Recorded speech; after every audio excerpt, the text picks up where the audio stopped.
Okay. So we begin Maybe like super cut of all of them.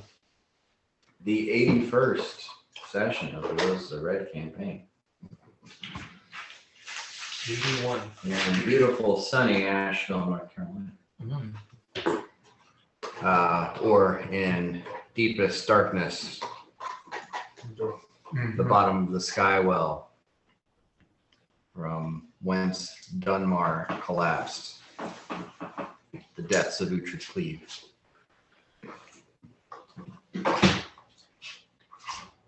Dunmar's Dunbar. That's the way she goes. It's done, March. Mm-hmm. And we rejoin our heroes, having just narrowly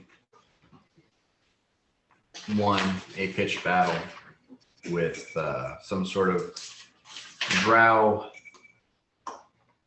guard or detachment that was waiting at the bottom of the mile-deep pit.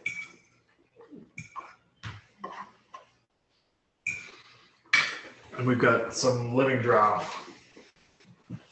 Or we got one living drow. Yeah, you stripped and fed 7 drow to a green slime puddle and kept 1 male drow as a prisoner, while a female dark elf has managed to escape, flying off into the caverns somewhere. Yanni rounded up 2 stragglers, brought them back, and then Largo dominated the mind of the remaining drow prisoner and gave him the mental command to answer all questions, helpfully, clearly, and to the best of your ability, with all good intent. Yep.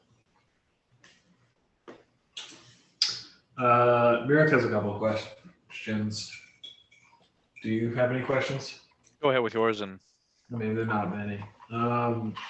First one being, what is the name of your matriarch? I'm trying to get the name of the lady that flew away. I'm asking him in drow. Mm-hmm. You speak drow. I try all day on the side. Okay. His matriarch is Zar Ithmasar. Zar Ithmasar. XAR apostrophe. XAR apostrophe. Okay. ITH apostrophe. ITH apostrophe. NOSAR. NOSAR. Okay. Zar Ithmasar. Okay. And her house is. Inthir no Avats. Okay, yeah, that was mentioned earlier. Okay. I'm gonna have to. You don't have to give me all the names, but New York would ask, what are the names of the leading matriarchs of Thoza? Because it's like you said, there's one dominating house. He's trying to get like the lay of the political landscape. Mm-hmm. He doesn't want to seem like he's rolling up in 2020, but he's like talking about like Eisenhower, Right. Empress Cora reigns over Thoza and is the matriarch of House Vil-Ixidiri. Matriarch Teluthasir oversees House Jaro Kaithide.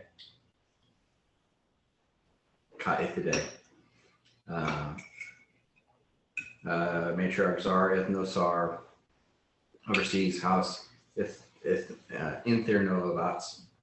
And this is okay. the the first house, the second house, the third house. By power, yeah. Matriarch Kin Tasei oversees House Teza Eard. Yanni, give me a sense motive. got it.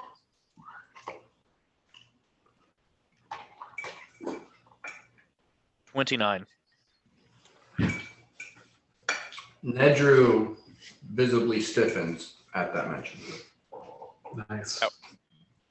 Good noticing, Yanni. The fifth house, which is the one that Mirak is interested in. That was the sixth. No, Okay, this is the fifth. cool.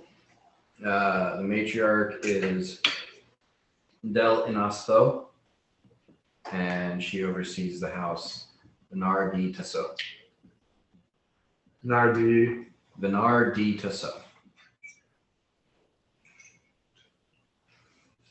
Okay. The sixth house has matriarch Alin Urit Mithrana. Alin Urit Mithrana. And she oversees house Igrid no Ird. That was the house that the Drow priestess was from, right? Yes, Okay. I believe so. Yeah, I mean the name. I recognize the last name. It was in If No Feared. Igrid no Ird. Okay. And the seventh house, matriarch Olath. And she oversees house Karath Baled.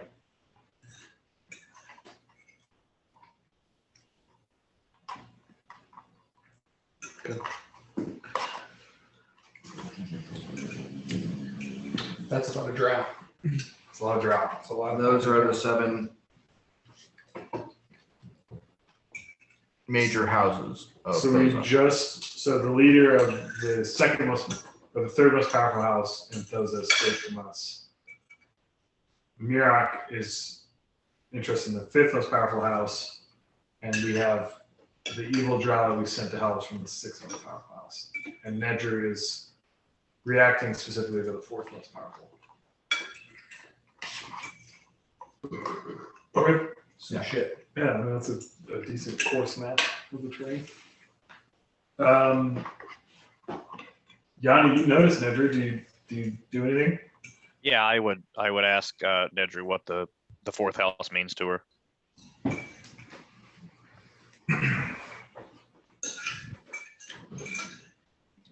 Before my exile, I belonged to the fourth house. Or I belonged to House Tazair. Were you the head of the house? No. Yeah, I mean, some background, Yanni. She told us this is long before you joined. She's since she doesn't have magical ability, she's basically like a pariah. Ah. Like, very low. Yeah, untouchable. I asked, how does she feel towards this house? Like, I mean, she was cast out. Does she feel amicable towards them? Most resentful towards them?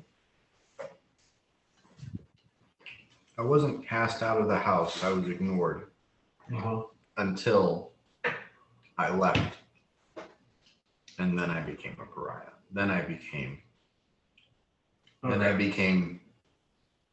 Nedru Atsair. It's not a name, it is a brand. Like a cast, Like mark like an untouchable. Has your house risen or fallen in station since your exodus? There was a seventh house when I was part of it. Yeah, can we ask her like just overall like house movement? Like 200 years now, right? A little bit. You know, I mean, nothing drastic. I mean, to go from 7 to 4 is pretty good. Yeah. The main thing is that Empress Cora has been the Empress for the past 2,000 years. Okay, yeah, because they're Drow. Give me a knowledge nature check. Okay. Ooh, very poor.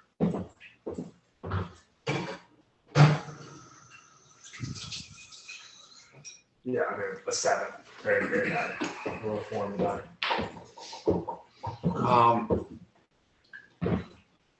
unless drow are drastically different than surface elves, Yeah. they shouldn't be living for more than like 400 or 500 years. 750 is tops. So like 750 years for a drow is like 120 years for a Like human. 2,000 years would like blinking light in Europe would be like, that's unusual. Yeah. Someone That's, you don't know of a mortal race that lives that long. okay. That's interesting. Dragons generally don't live 2,000 years. What doesn't? Dragons, Oh, On account of the murdering? usually on account of murder. oh, gee whiz. But like a dragon that had made it that long would be like a great worm, like an ancient elder being. Yeah. It's 2,000 years. Powerful beyond. It's a long fucking I know Largo had like a vision of cataclysms at some point, right? How did we ever determine in what frequency they were happening? Was it on the span of thousands of years, or was it more than that? Every 50,000? It was can't kind of remember. asymmetrical. Oh yeah, It it was wasn't. completely like cataclysms happen when they happen. There's no plan to them. They're not every 10,000 years or anything like that. I was just curious if she had survived one, if she was that old, just to get a time frame. Pretty sure the last cataclysm was upwards of 10,000 years ago. Okay. And Yalagir is 2 cataclysms old. Those are my 2 questions. I don't know if you guys have anything else. I think it was a good follow-up about how stations moved. I guess the only, maybe we get some benefit if we ask about military might, is, guard stations or any active patrols in the area, anything to maybe take the stealthy way around if we can, try to figure out where their eyes are. So this is being translated by either Mirok or Nedru. I'll translate because I assume I have a higher person check. I mean, he's dominated, so he will That's just fair. whatever he wants. It's not important. He says he believes a couple of the houses have come out here to examine the sky well and see what there is to be seen. Internoabats has mapped out a route and put in several measures to make sure that no one else takes that route.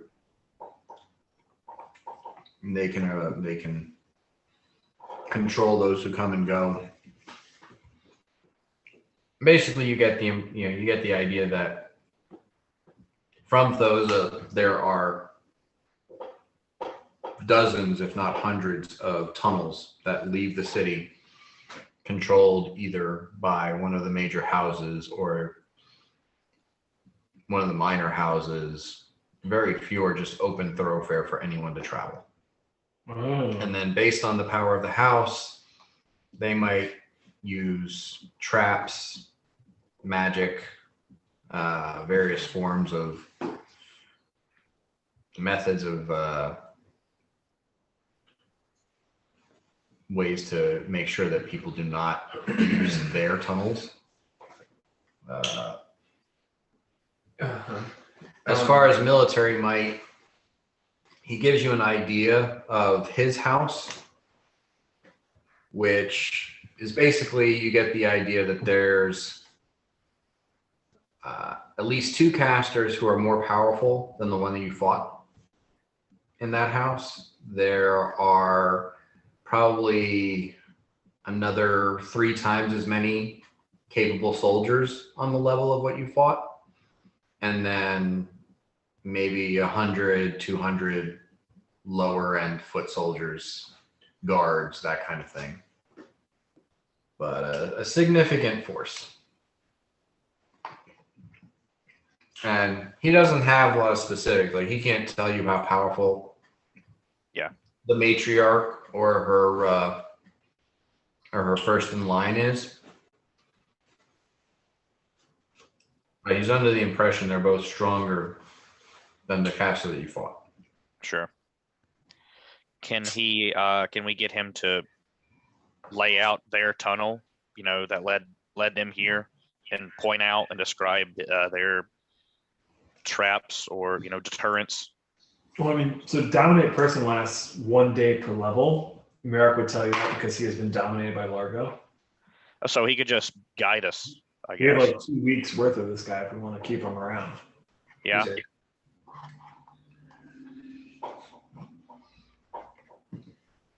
I'm down with that.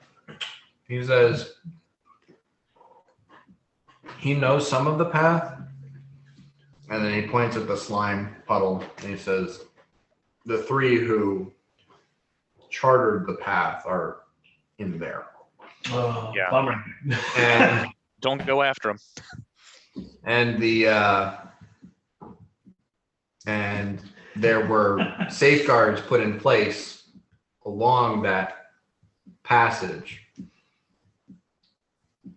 The caster has the key. Okay, so if we go that way, the sense we're getting is if we go that way, we will trip these traps, basically. So I'm kind of thinking maybe we should go that way. I know we're probably going to get traps sprung on us, but that's effectively chasing her down, right? Otherwise, she's going to go tell people we're down here, right? So, I mean, What are you thinking? I'm definitely open for discussion on that, but I feel like since she got away, she's definitely going to go, do something, right? There's going to be consequences and repercussions for this.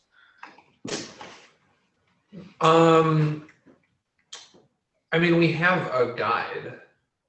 We have like our person who's like simpatico, who is trying to shoot it straight, as far as we know.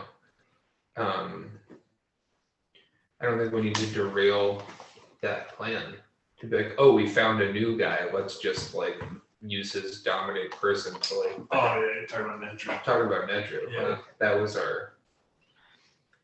Yeah. Can the topography have changed that much in the last 200 years? She's a source of information. She's got us like. I agree. I don't think she would know these tunnels because this giant hole in the ground wasn't here. That's so true. This is a new thing, but I don't think it's a good idea to go through the tunnel that's controlled by the house that we just were in a major engagement with, and that they would probably use to come back and check things out. Like I think that's just setting up an inevitable. We collide with them again, and I think, and like correct me if you guys feel differently, we kind of want to blend in. So we kind of want to skirt away from this. So I'm inclined to, not go down the path we already, this guy knows, kill him, and just rely on Nedry and try and find another way. I guess one other option, and I'm not sold on it entirely, but it just came to mind. We could wait at the entrance where this tunnel comes out and try to make a trap of our own for anyone coming this way. My concern is if we just killed them, what this guy's talking about, there's at least 2 more powerful casters, 3 times the number of soldiers that we just had kind of a We need hard to time. to skedaddle. Yeah, I don't think we wait around. I think the name of the game is we blend into Drow society and find what we need. Okay. Otherwise, we'll just end up in like not a London situation, but a situation where we're just kind of like killing our way into where we want to be. So what if we booby trapped that tunnel and left to slow them down? Because they're going to be looking for us. I love the Goonies, so I'm fine with that. Murak can absolutely cover the whole thing with stone. I don't know what Bort can do, trap-wise. He's more of a break trap I'm kind more of of a guy. break trap guy than a make trap guy. I believe I can cast. I don't know if I've made a successful trap Well, I mean, even if you put up a wall, that would just take them a little bit of time to, Yeah. bust through it, right? So I'm fine with you just stone shaping up something and just hauling ass somewhere else. Yeah, I should at least be able to cast Wall of Stone once. I think maybe twice. I'm just checking the last fight how many 5th level spells I used. Does anyone want to look inside that house? Oh, the shack. Yeah, From and like it's either like time. it's either like a horrifying mimic or it's like there's actually something in there. Fort moseys on over to the house, What's a good find? and Yeah, Yanni's gonna go with him. I don't like Bort being by himself. That's good. As- He's looking for As he magic. said, he is the weeniest one of the group. oh, you do Use care. your words. Yeah, so I'm right there with you. Oh yeah, I have all of my 5th level spells. I didn't use a single one last fight. Yeah, you go check out that house.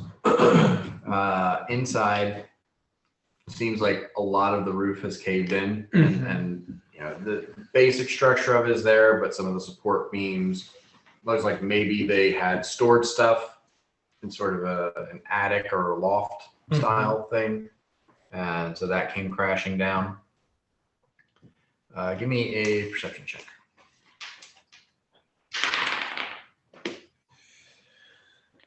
Not great. 21. I got a 33 if I see anything as well. I mean, it's a 2 on the die, so. So, or you're focused on looking for something valuable. That's where your mind goes. And the only thing that you really find is like you find the tip of a silver pitcher sticking out of the rubble. Like It that. might be worth 2 or 3 gold. Like a Yeah. pitcher. Yeah. Tip of a silver pitcher. Yeah, that's what you notice. You pull it out. Like, it's dented, it's damaged, but Okay. You found it's it the only thing of value you see in here. Gotcha. Tip of a silver pitcher. Maybe worth 2 or 3 gold. Sweet. Sweet. Okay. Yanni, you're looking around and you see what looks like a shoe sticking out from some rubble. You kind of lift up a chunk of wood and you can see underneath that there is a heavily rotted corpse that looks like it's wearing female clothes on top of a smaller corpse. That's not ideal. They're I dead. guess I'll just put it back down and just leave.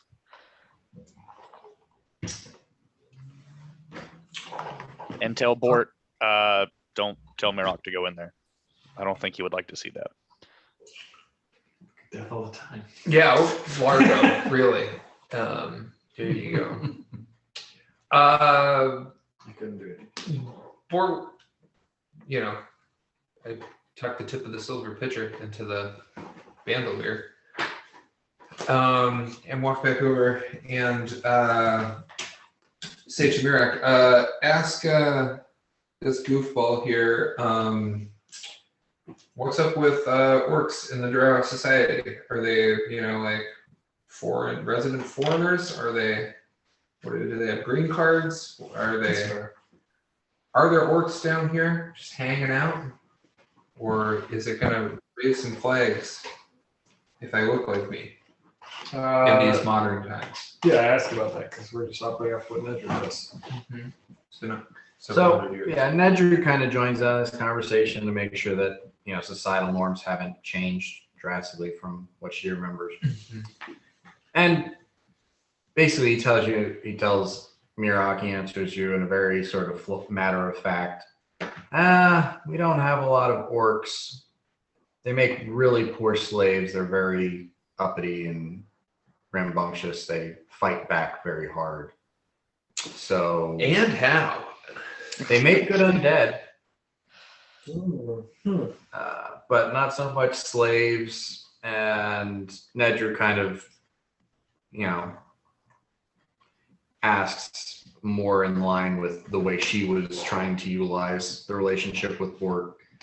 And you do get that sort of confirmation that in the past, because they're both hated by humans and elves in particular, there have been instances of the drow communicating with orcs on the surface in order to get certain things done on the surface. You know, forming short-term alliances or contracts to, Gotcha. as in your case, used as or your cover story is that you are the guide for the overland travel that Nedru's group used. So Yeah. that's why. That sort of remains the same. Hey, a thought just occurred to me. So the matriarchs are super powerful mages, right? I know we have a super powerful mage friend that can look at people with his mind magic or whatever. Could a mage be doing that to our hostage right now? Is there any way for us to know that?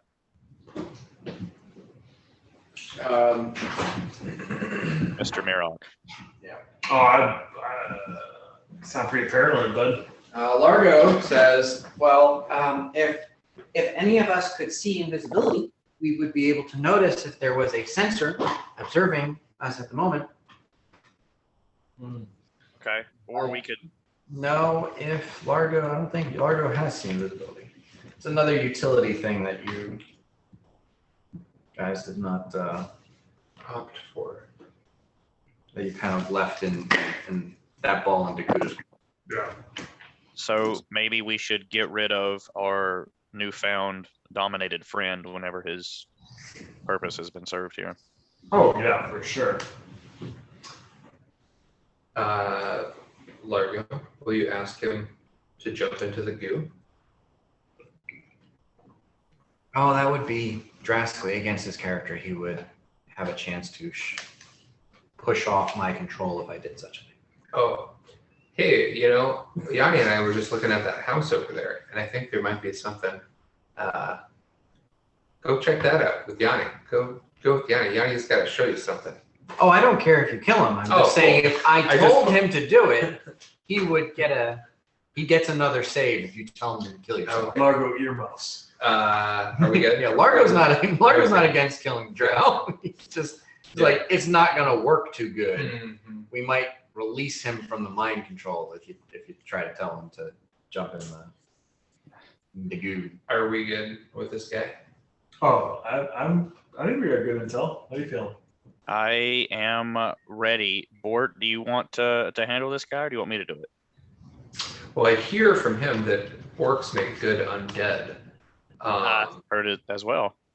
I don't know. Do either one of you hear it? Is Mirok doing a running translation, or is he taking information? And I would have translated undead because I would have Mirok's very into like racial slights, so Okay. we would have probably like lobbed that ball over Bort's plate. I asked. yeah, I'm just curious. I show him the bottom of my foot as I just kind of kick him over into the goo. As this is happening, I go, in you go, slave owner. Make a combat maneuver check. Combat. We never got his name. It's like I don't know myself as a player. Gregory. 27. 27. Okay, that is enough. You do a reposition and try to move him from where he is. Oh, he's not on the edge. Oh, I mean, you know, like you gesture him to the edge. Then- Gotcha. Just kind of. I mean, yeah, it's either a reposition or a bull rush, and I kind of assume Bort is more of a like stick his foot in front of the guy's leg, I was as kind of opposed to like a brute force Oh, shove. yeah. I was sort of thinking like in the written story of Peter Pan, where like Captain Hook just sort of like kicks the guy over with his foot and says "bad form." Like I was kind of going for that, like Okay. like a dis plus you're dying in goo. Apparently Either it's not yeah, immediate, it's it takes a it's while. either a reposition or a bull rush, but Mhm. either way, you shove him in, he falls in. Once he's done that, Mirak, seeing that there's no one left to talk to in Drow, he's gonna go check out the entrance to the tunnel that the lady flew out of. Talutha. This is not like it's not a honeycomb tunnel. This is a cavern, Okay. and she flew off into the open cavern. Okay. The skywell. Right. Well, the skyway, yeah, the section that you guys moved off into, or that the drow came from, is more of an open cavern. There are, it's hard to tell because it's massive. So like, and you're in the, it's still dead of night, pitch dark. You can't see the other side of this. You can kind of see the twinkling of stars at the top of the hole, but you can't even really make out the hole except for the fact that there's sort of a curved line where the sky stops. Can we retcon that we asked the guy to show us the tunnel before we kill him? Oh, he pointed everything out, right? Like we That asked. was part of the line of questioning when he was. I mean, you did. Did we get like exactly where it is? Like, hey, the tunnel's. You asked him about like the control of the tunnels and the directions, and like he responded, the three people that kind of knew that information you've already pushed into the thing, but it's generally this direction. Yeah. Okay. So I guess the only option open to us now is to generally go that direction. Right. Well, and Fine. Nedru kind of is also, Those is that way. And then she says, but she went that way. Well, fuck her. Let's go to Thoza. I don't know what that lady is doing. She's Yeah. I think. Yeah. Let's stay on message. go towards Thoza, and Mirak will stone shape the tunnel close behind us. When we hit a tunnel. Yeah, like we get to the other side of the cleave. If there's go in one of the tunnels Mirak finds us, and make it look. Better do a couple. Yeah, that's what I was thinking, like 2 or 3. So I don't know if Is there a way that Largo could slightly alter our magical appearances, right? Because those of us that have been tinkered with, so we look, vaguely different. Like Yeah, so they don't see us in immediately like those. Like, give me a funny mustache and a fake nose with glasses, on top of exactly what I'm wearing.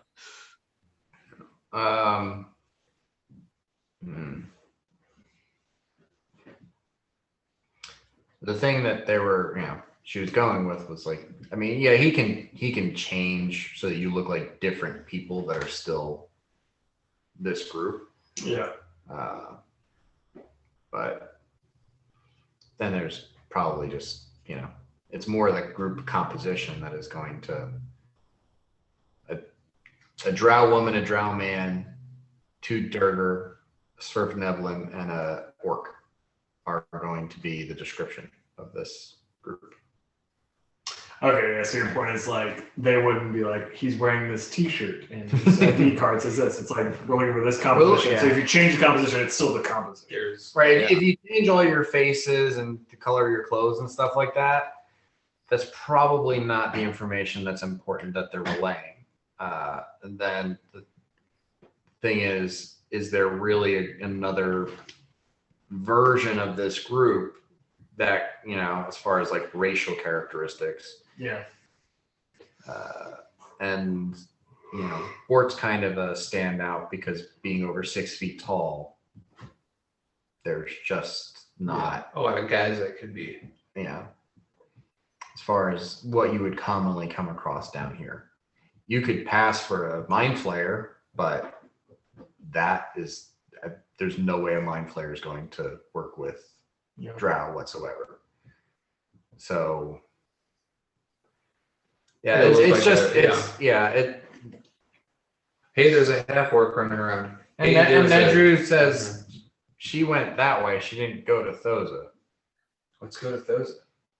Stay on And mission. in that entire fight, she only flew around. She didn't use any teleportation magic, which, especially when she was trapped in that cylinder, Yeah. why wouldn't she teleport away if she had the power to teleport away? She Yeah, was so- trying to run away anyway. Yeah, so the gist is we're ahead of her. If like the information that she has, we are ahead of her in that communication to other people in Doza. Yeah, I mean, she's doing some shit, but who cares? We're gonna have to fight a bunch of people. There's, having this discussion, Nedru also kind of says she wasn't wearing traveling clothes. She was wearing nobility robes. Do you think her house? I don't think has a she station knows here? how to get back. She's a noble. She's powerful. She had a retinue of Yeah. Dorokai, which She's is the Drow Rangers. They were the ones that got from point A to point B. She was the one that was being accompanied. Oh. As a Tough one for her. whatever she was, she probably has no survival skills or outside of the city skills.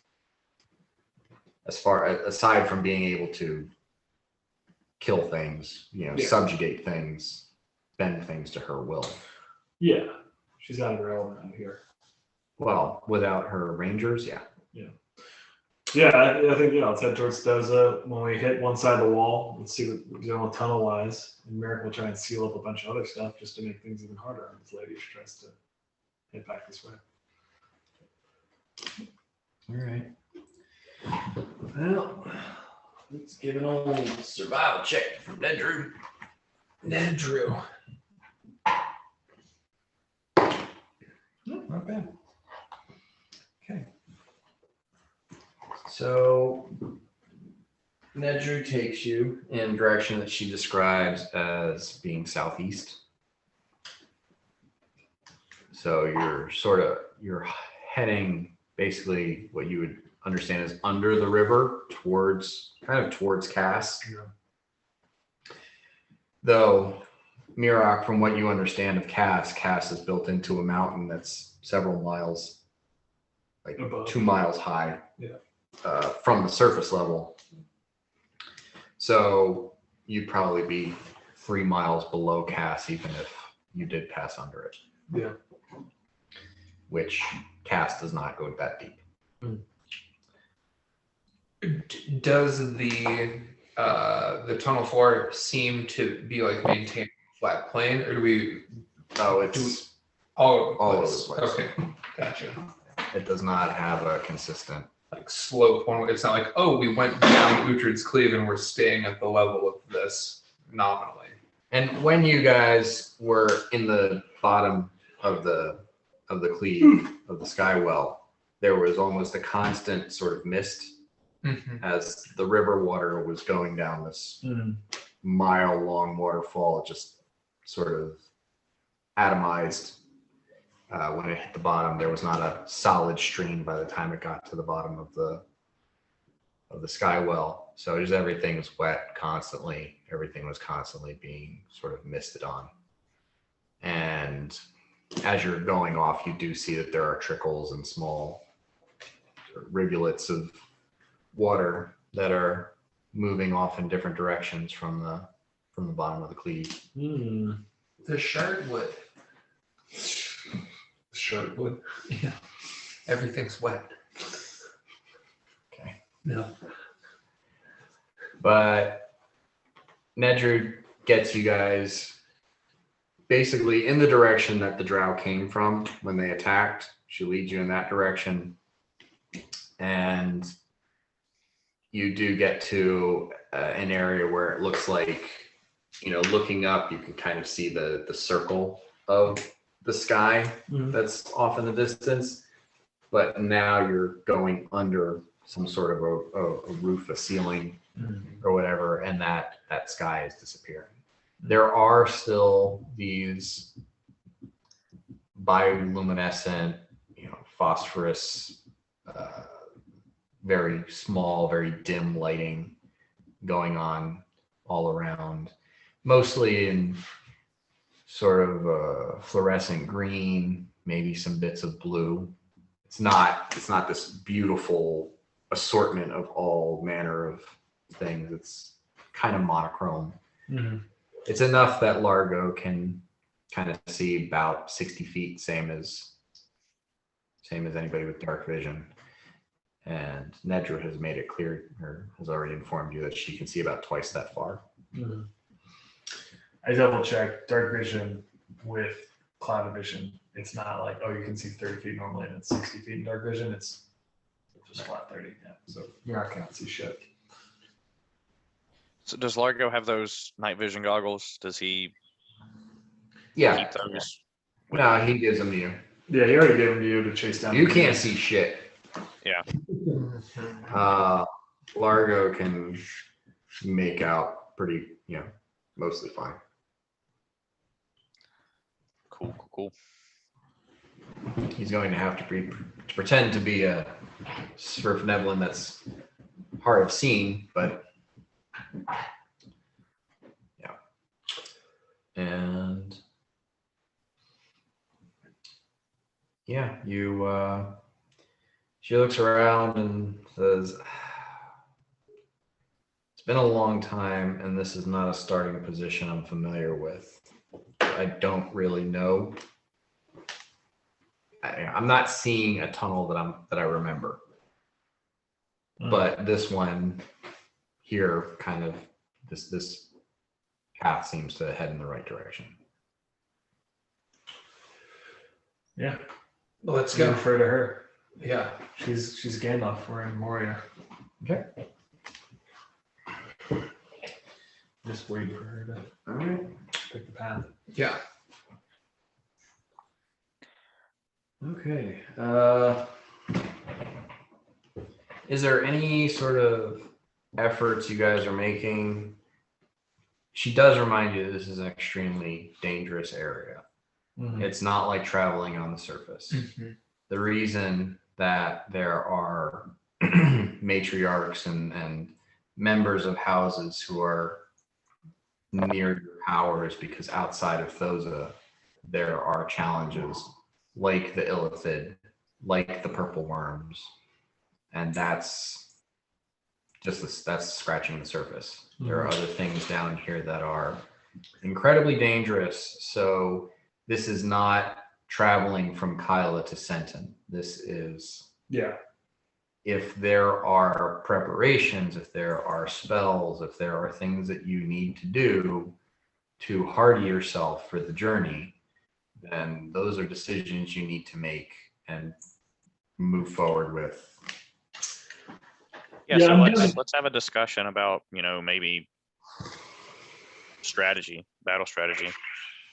Also, Largo, could I get mage armor really quick? Well, do we want to rest? I think that's the question before that.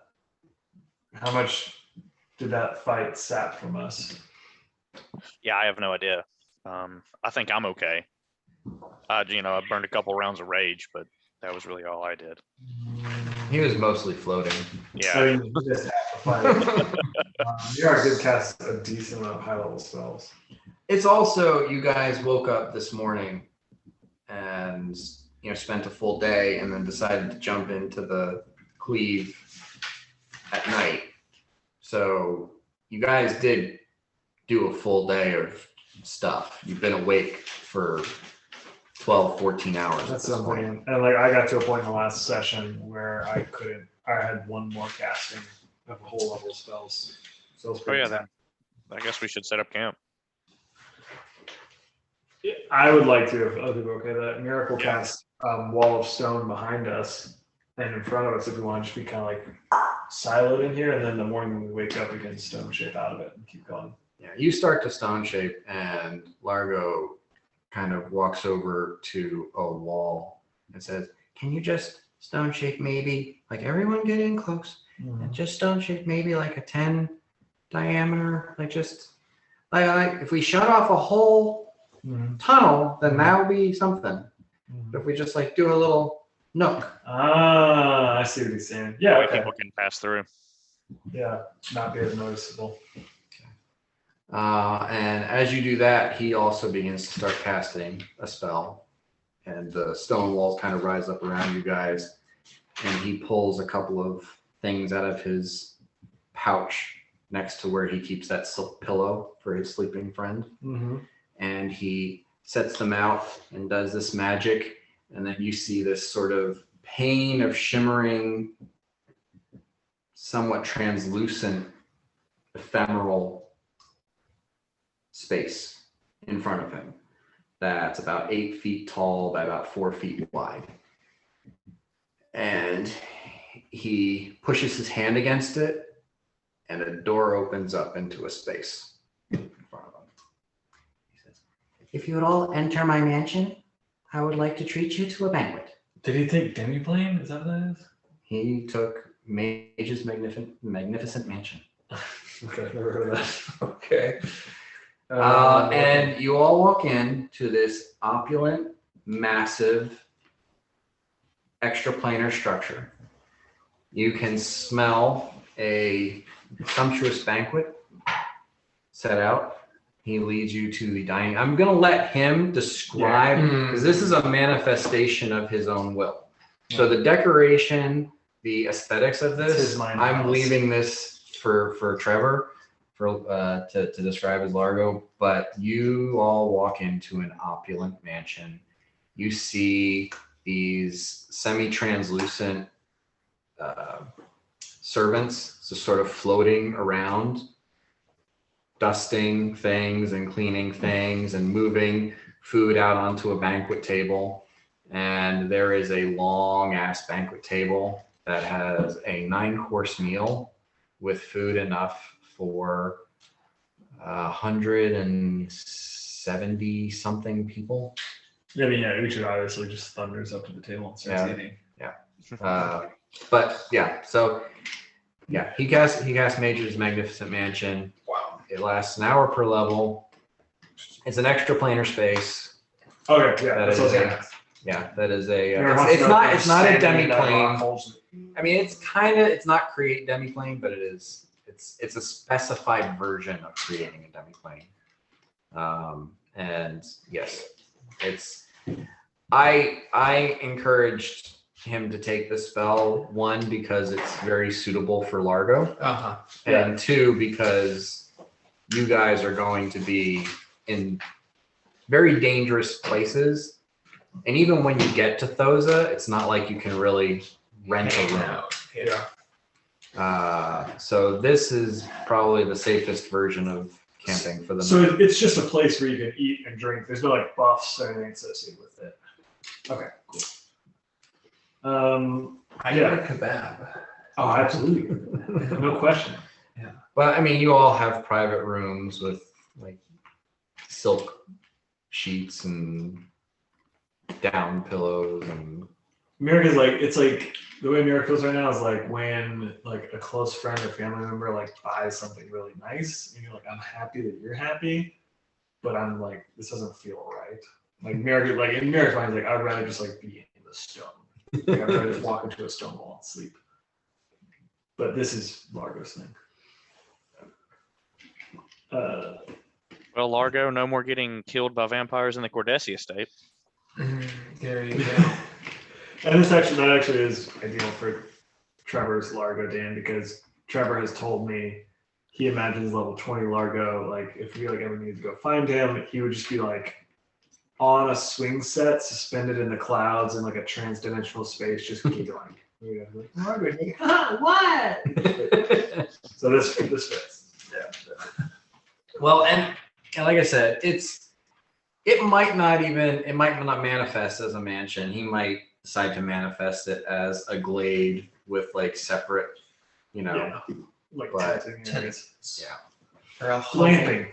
The glamping blade. But yeah, it's a hovel with separate sties for elements to grovel in. Well, Mirok sleeps for 2 hours and then spends the next 6 just walking around like John Travolta in this mansion. I think Bort and Uhtred get drunk off their faces and gorge themselves on kebabs and pass out in a gluttonous stupor. May I have one more of your time? Not on us! Oh. Not my oranges! Who is Like the cabbages guy from Avatar. You're like the bumblebee from The Simpsons. Bumblebee. I don't remember that. He's like the Telemundo guy. He's like dressed as a bumblebee on like I can Spanish picture him. TV. Yeah. And there's like an episode where he opens he walks into a kitchen Yeah. and everybody claps, like laugh track on the TV, and then he opens like a cupboard and all these oranges fall out and hit him in the face, and he goes, "Oh no, me gusta naranjas." Like that's So the about what I just did. yeah. Yeah. Oh, wow, okay. So, so the space of this mansion is 56 10-foot cubes. Wow. Yeah. Uh-huh. Okay. Yeah. So And- 560 cubic feet. And it will last 28 hours. Good God. All right. Okay, Willy Wonka's. He's just like, and you see like Largo walks in and just like the stress just melts off because he knows he's safe. Yeah, I imagine him like in pajama pants with no shirt. Just chilling. He's walking around. Just like purple chest hair. Yeah. Like an open robe and like Yeah. just like Sleeves too big. yeah. Delightful. Okay. Well, Yeah, no, all your rooms have like silk robes and pajamas and. So let's make the rest of the session just this. just chilling. Just cribs. Like a music video. Was the narrator for cribs? Like Exhibit. no. That was that can't be right now. It was like a dude who like I'm thinking Lifestyles of the Rich and Famous, that guy. Oh yeah. He's like he became famous for just being that narrator. Anyways. That guy. We're in a mansion with a huge table. After we're all rested, we have this place for 28 hours. Yeah, let's sit down and talk strategy.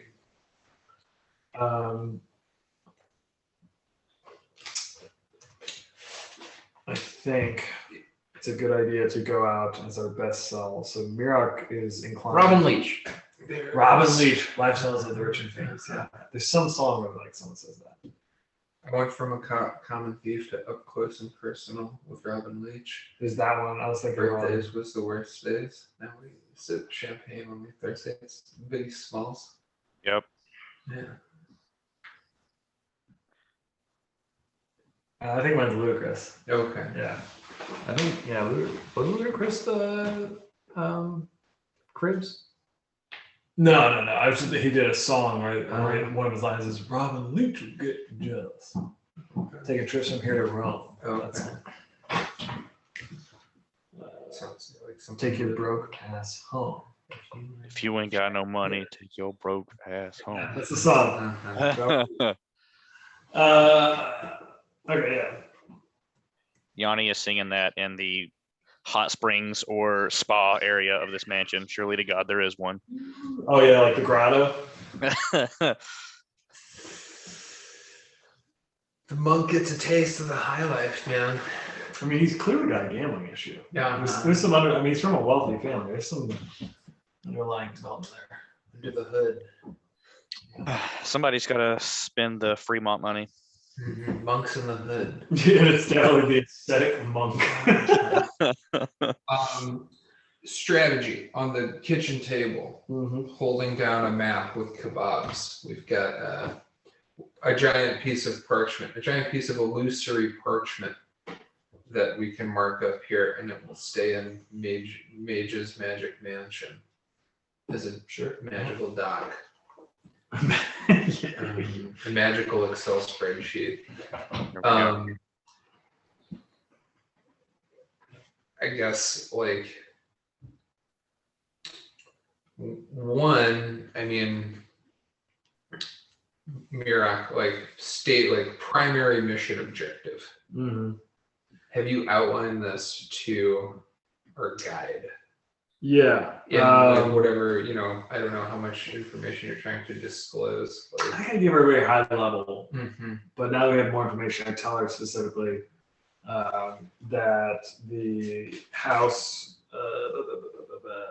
Delanasto of Vinarditasso,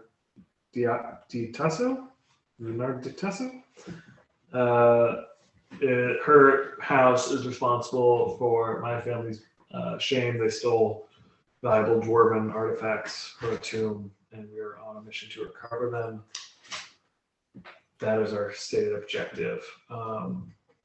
I think that is definitely a line of strategy, is like letting her know and like coming up with a plan around that, because maybe we can play some of these competing political factions off each other to get what we want. But I think more like grounded is like, it's the morning. What spells do we need cast to get through the day in Gotcha. the best possible way? Okay, less big picture, more boots on the ground. I think both. Yeah, we Gotcha. definitely both. Okay. So like, I think like in the morning, we always start out with Mirok casting Tears to Wine and Heroes Feast. So that's going to give us a +5 on all knowledge and intelligence. And then Heroes Feast is new, but it's a really solid buff spell that lasts like I think 1 hour per level. So Yeah. it makes a shit ton of food. A whole day. Makes a shit ton of food. It takes 1 hour to consume, so it does have like a long use time. But If we're in a magical mage mansion. you're cured of any sickness or nausea. You gain 1d8 temporary hit points, plus 1 point per every 2 caster levels, so another 7. So that's maximum of 15 hit points.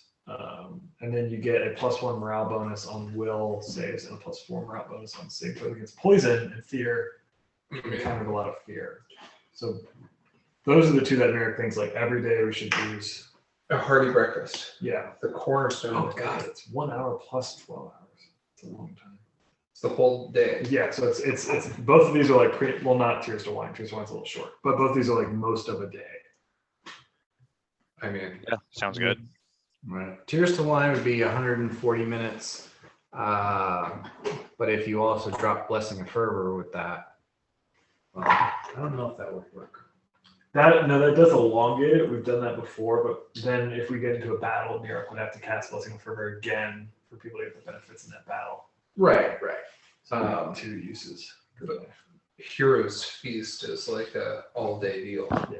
Right, but yeah, Tears to Wine would be 140 minutes bumped up to 240 minutes. So that would be like 4 hours and 20 minutes if you extended it. Yeah. Which, I mean, and the thing is, you have how many 3rd level spells you can cast per day? 3rd level, I have 7. Is Blessing for 3rd or 4th? Blessing of Fervor is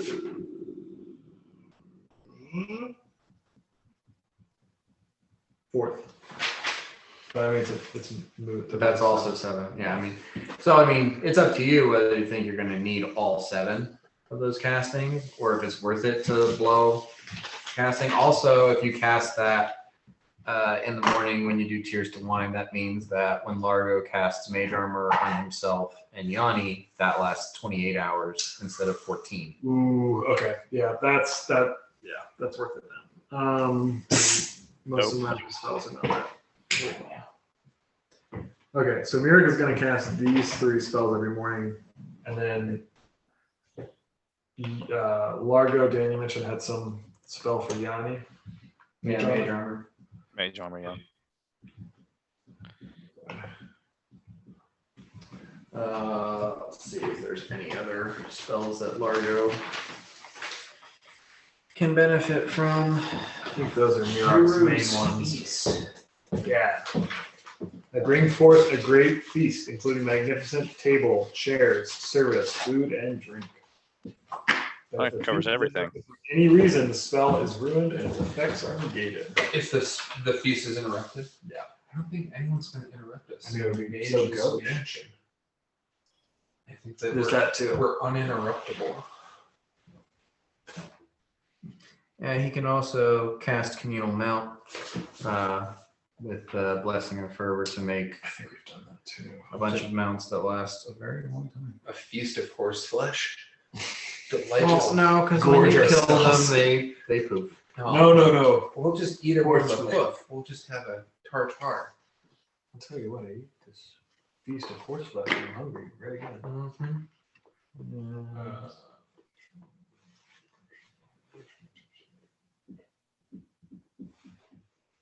Bestow grace. Would it be useful? Because that's 1 minute per level. Right, but that's also a level 7 spell. You can't. Oh yeah, I couldn't bust it. It's gotta You're right. First or second level spells. That is great.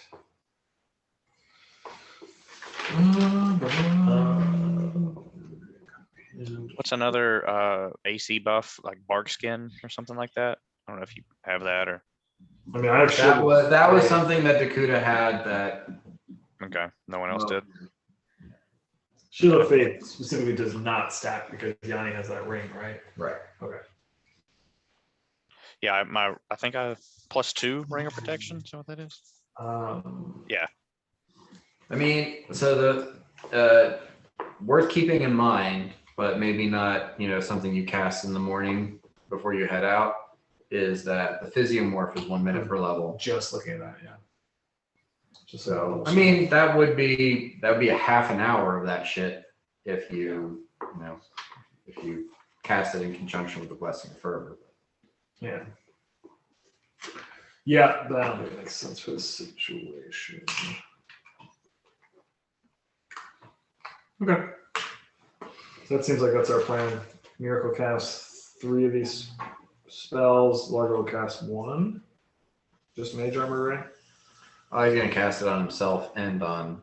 Okay. Times 2. Okay. So 2 castings there, yeah. And then communal mount, if that's something that would make sense. Probably not down here. Yeah. Okay, cool. I think we covered. I mean, Yanni, do you have anything else like day wise? So, I think that covers like how we get a day started, but how we get a fight started, I think we could talk about that a bit, so Bort, Sir, I'm gonna pick on you for a minute. go on. Okay. Apes strong together. Okay. So if we're together and you can get a flanking bonus, right? You're that much more of a deadly bastard. It's true. Also, if we're together, you will be in range of Blessing of Fervor, making you that much more of a deadly bastard. So I think it would be beneficial for at least us marshals to not run off. I'm guilty of it too, but stay together until Mirok can get a casting of that off. Mirok chimes in about the time you got your ass absolutely kicked by a pack of dogs. Yep. I'm definitely guilty of that. Yeah, and to chime in for Largo Trevor, who's not here, because you guys roll higher in initiative than the casters a lot of the time. Yeah. A lot of Largo's most effective combat spells are splash effect kind of things. So once we run into combat, we kind of neutralize the enemy as an object to him that you can target. For some of the spells, he's getting more powerful. I think it's definitely a more diverse tool set. But I'm just thinking about some of our past fights where he has cast fireball spells and stuff, and just kind of we've had to hope that we don't get hit as much. Yeah. So Well, Bort and I have evasion, right? So It's true. that helps us. But still, if we're in the way, like the improved evasion, if we fail our reflex save, we don't take half damage. If we make it, we take no damage. Yeah, uncanny or something. Dodge is you can't be flanked. That's kind of funny. Yeah, evasion. What is it? Evasion. Yeah. Evasion means if you make your reflex save, you take no damage. Improved evasion is even if you fail your reflex save, you still only take half damage. There we go, and we have both of those. Yeah, so I bring that up not to be like, oh, here's a hard and fast rule, but more to, if we're thinking of order of operations, I think you're 100% right. You and Bort definitely, because you guys are pretty fast and agile, going at someone flanking. I think Uhtred a lot of times can handle shit on his own. Well, Uhtred also says, if I'm raging, I'm on fire anyway. That's a good point, yeah. So I think, I'm just thinking of like, I'm imagining like people spreading on the battlefield. You and Bort working in conjunction. Uhtred is kind of more of a solo character. And then Largo can do stuff around Uhtred, but then also like if we see Largo cast a spell on a group of dudes, just being conscientious of that and like going after the other people who may not have been in that splash. Well, another thing we don't really take advantage of is Uhtred's cleave and whirlwind attacks. He can hit multiple people in one go, and it seems like he's only ever really fighting like one person at a time. So Yeah. if we could get him, in a position where he's surrounded, that's when he's going to be the most effective. The more enemies around him, the better he'll be. Right. And if he's raging, his breastplate gives him resistance against fire. Yeah. And he's not a slouch on his reflex save, and he's got over 200 hit points. Yeah. So, Right. So you're kind of like, he's not worried about having a fireball dropped on his head. Yeah. so you're thinking like he's kind of the hard nose that we can send in.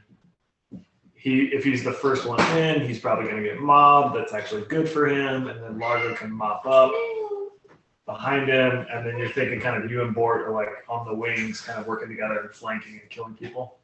Yeah, I think we could do that. Another thing I think Largo can do for us is his first round, either, mirror image on himself, right? Because we had a hell of a time hitting the last mage we fought with mirror image, right?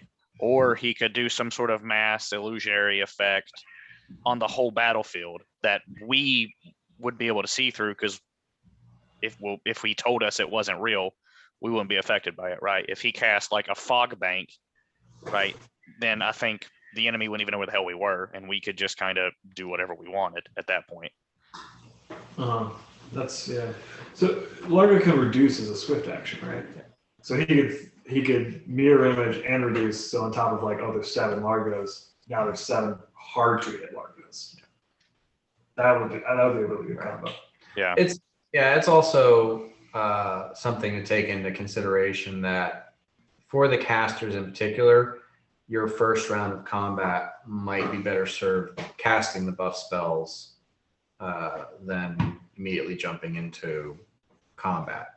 Yeah. In the last fight, you attacked one mook and took him out of the fight, and Largo attacked another mook and took him out of the fight, and everybody was all over the place. Yeah.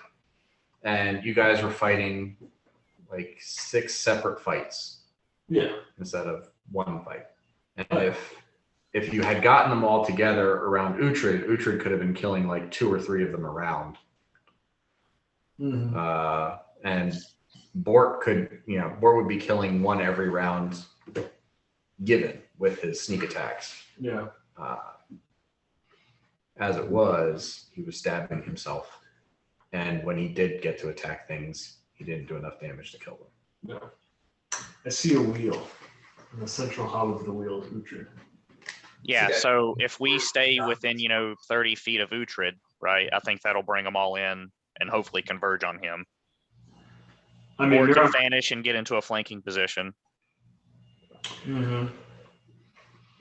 Yeah, I mean, what the critical feedback that I'm receiving right now is don't just run off. Yep. I do it. You get horny for it, and then you just go for it. I'm right there with you.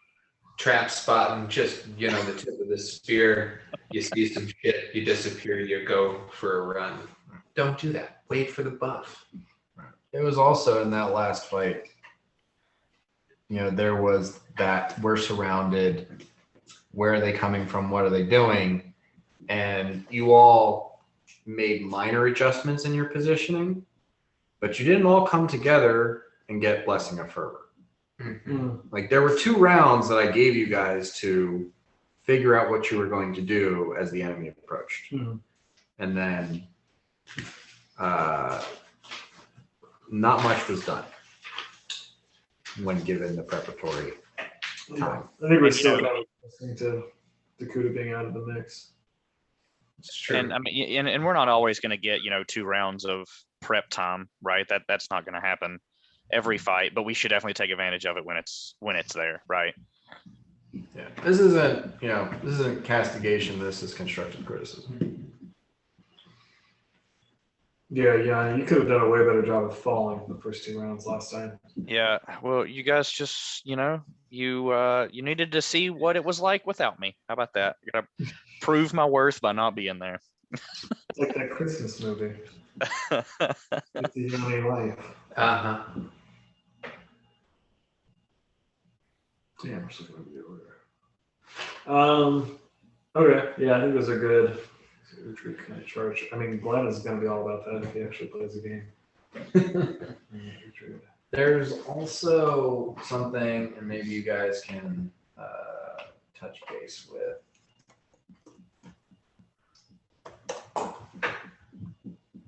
Largo about this. I think he's.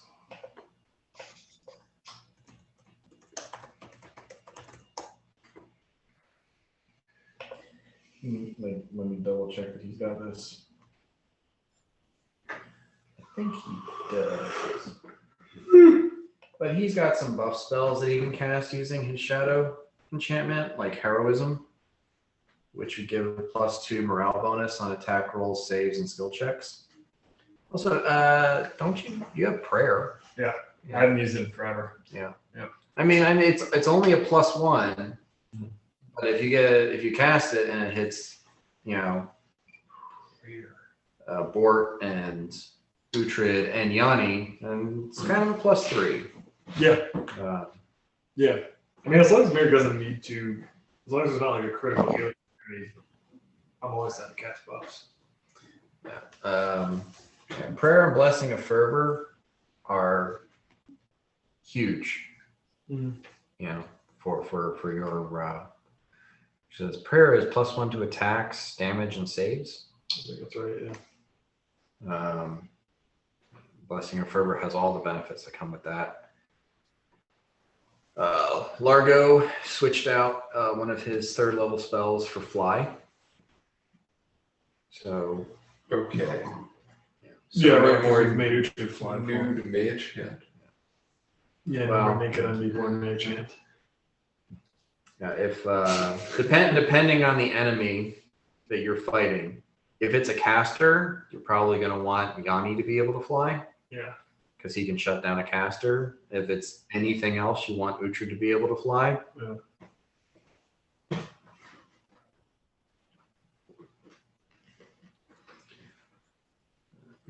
Yeah. All right, this I had to step away for a beer. Sorry, important things called, but this could have been talked about. We have an ass ton of enlarged person potions, and I don't think we've used one. Yeah. But And that like was Uhtred- another one where I was like, you guys have a literal case. Mhm. I mean, you have 23 because Uhtred used one to move a worm. Yeah. But you have 23 enlarged potions, and for 2 rounds, Uhtred stood there with his axe ready. Yeah.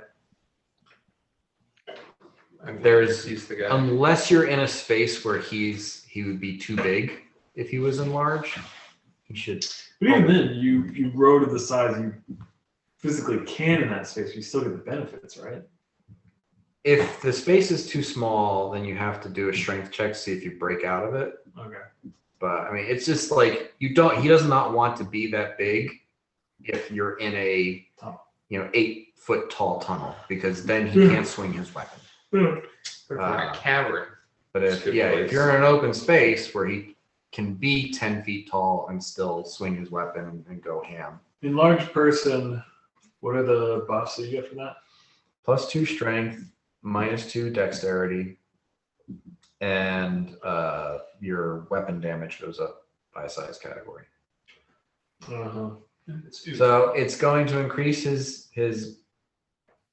strength damage. It's not going to change his attack because he's going to get +1 to attack, but a -1 for being larger. His armor class will go down, but his armor class sucks anyway. It doesn't matter.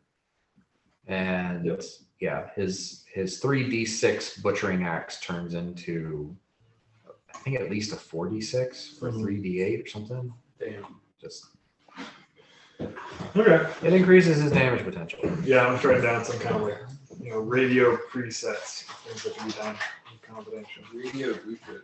Yeah. All the ones and twos. Holy yacht rock. Oh The god, soulful we had sounds a of- 30-minute conversation about yacht rock last night. It's bad, baby. In many ways, it never left. Never left. It's just been slow cruising down Walter Becker. the international waterway.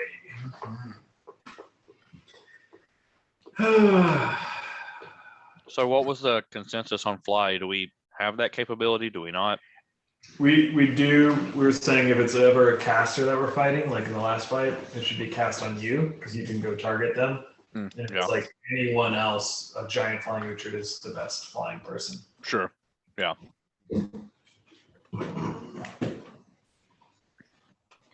you know, Pillars of Mosin works great, and it can get us into a fighting capability, It's not great.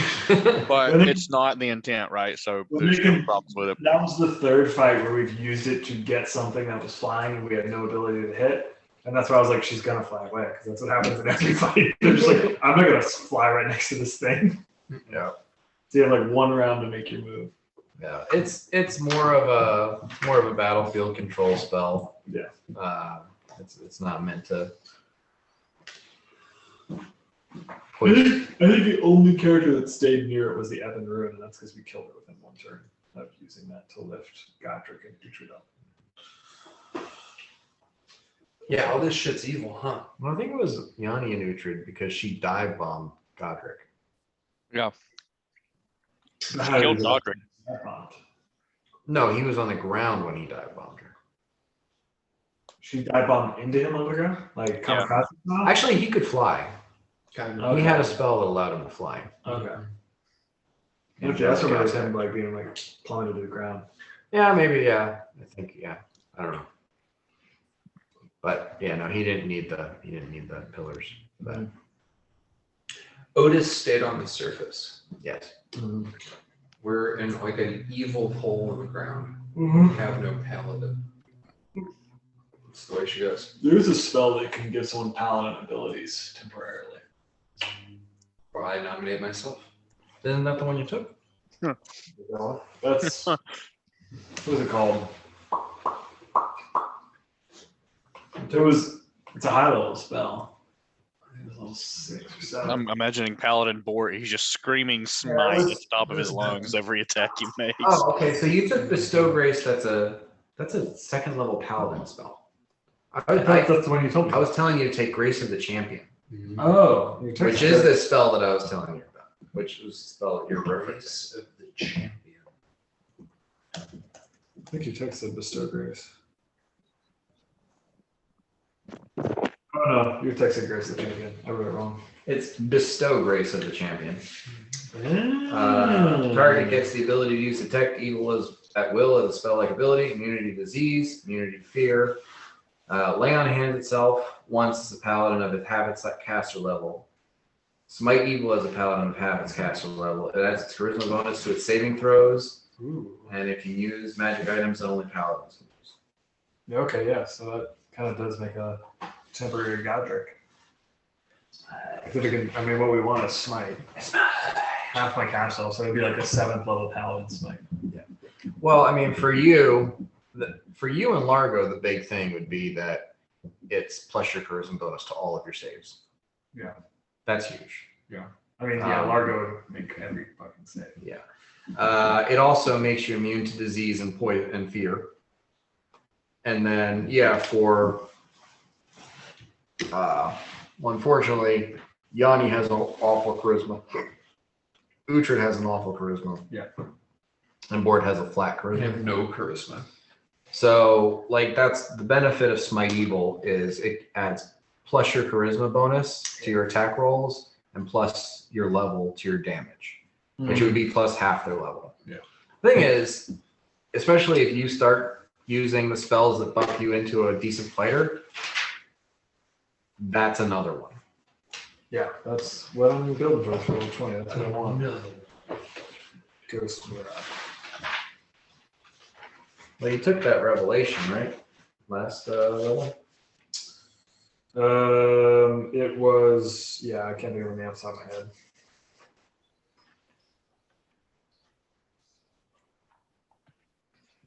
Spirit of the Warrior. Yeah, that's the one. The Mountain Tom? It's the Spirit of the Warrior. Mountain Time. That's a good one. The Spirit All of the Dwarven Warrior right there. Yeah, all dwarves and cast are Mountain Time. Okay, so we talked some big picture stuff. We talked some boots on the ground stuff. Yeah, I think now it's like some like strategy of this actual mission, you think? Okay, so yeah, the whole purpose of this is to retrieve your family's artifacts. I don't need to get bogged down in killing slave owners here, right? I mean, it's whatever you're doing on the parallel, that's fine, man. But yeah, that's the main thrust. I just don't want to, like, if we need to like be a little bit more stealthy and not combat oriented, I need to like get into that, headspace for the next little bit. I think for the next, at this stage, we want to be quiet and gather information. Right, it's like a heist, right? We're trying to find the stuff. Yeah. Stuff. Then we can see if we need to kill people. Yeah. Nedru asks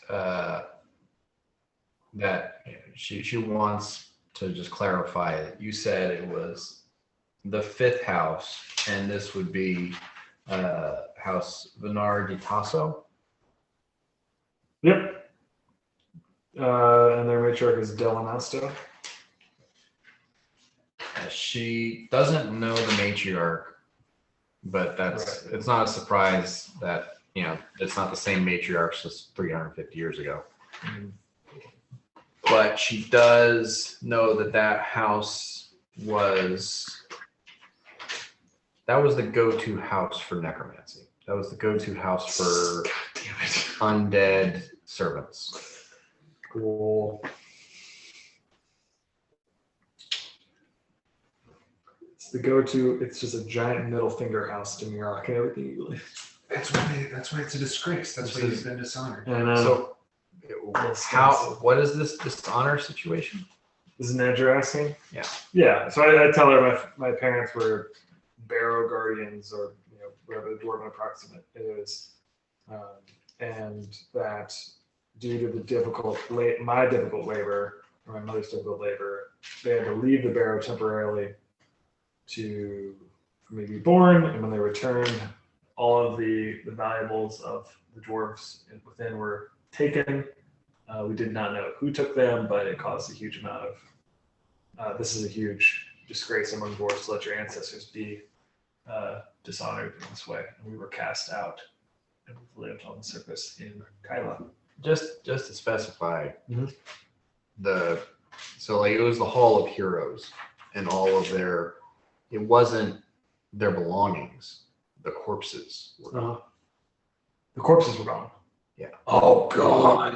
I mean, they were all dressed in like their finest armor and stuff that they wore in life. They were wearing valuables and whatever. But no, the big dishonor was the bodies were gone. Mirak, are you going to be cool with me punching an undead ancestor of yours back to death? We need to figure this out. There's got to be some ground rules here. Yeah. Mirak's a pragmatist. It's easier to ship a dead person. What a cast. Real bind is real. That is a bummer. It's a huge drag. Especially because I'm walking around in a dead dwarf's armor. It's kind of the deal, though. But his body wasn't even in it anymore. Yeah. And my ancestors gave the okay because they now embody the armor to a degree.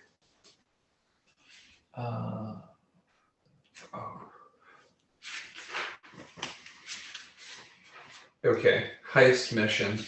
We're trying to retrieve the bodies. I mean, yeah. Trying to lay them back to rest in the Hall of Heroes.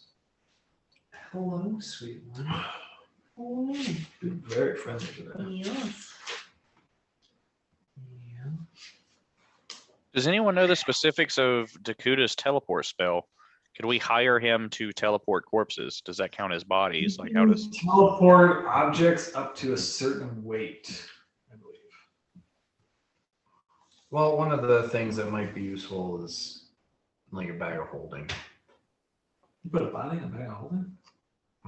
Huh. I just imagine it like a satchel. Yeah, it's a bad idea to put living creatures in bags of holding. I've made it abundantly clear that it is an inhospitable place for a living creature. Yeah. But undead don't give a shit. Bingo. Could Could just show up and just. Well, the thing with Dakuda is his teleport spell lands you kind of where you want to go. it's not super precise. So he may not be able to teleport to us. Oh, absolutely not. Yeah, it would be like me transporting someone to the plane of Earth. Like he would just. Has he put like a sigil or some sort of Dakudic mark on one of us? Or is it not a Something thing like that lasts? Is it like he's got to have done it recently? I know he made like a mark somewhere in the tunnel, but I don't know if he made a mark on us. on a person. I don't think I have That's a one. good question. Does Right, but the thing is, like, yeah, well, if he puts a mark on you guys, it makes it easier for him to scry on you, and then you can see where you are. But then he's still getting like a third-person view of the location he's trying to teleport to. If he puts an arcane mark on a location that he physically touches, it's easier for him to teleport back to. He's the only one who has a bag of holding, though, right? He did have one, yes. He did have one. Oh, and Does a mage's magic mansion, is that a good can you just huck a bunch of corpses in there and then You can, but the mansion doesn't move. gotcha. When it ceases to exist, it ceases to exist. that's a good thought. And Potent them out it is. when the spell runs out, just everything that was in the mansion just gets kind of puked up into the space where the door was. Gotcha. How many family members was in this crypt? I think Mirak would know that exact number, Dan. What do you think? 14. 14. Okay, everybody grab 7. I'm not good at math. 4. Kind of random. 14 divided by 5, that means we all have to take 6.3 back. 4, 5 brow children, 2 corpses. I mean, yeah, how many dead dwarves in full armor can Uhtred carry? 14. Yeah. I think our best bet would be a bag of holding if we get our hands on one. We're already in the hole. We're already down. I mean, we're going to a city, right? They gotta have. Yeah, but I feel like it's got to be like an approximate. There's got to be like a Dolores trinkets down there. Or you're a skeezy guy. You can, let's board away into a bag of holding. It's just That part would- 1 of the heist. And knowledge local when we get to town and see Yeah, what yeah, I turns mean, up. Like, It's good to think about because we don't want to like kill everyone. Like, all right, we got the bodies. And now what? some bad dudes in this town. Well, some bad ladies and some like subservient dudes that are gonna,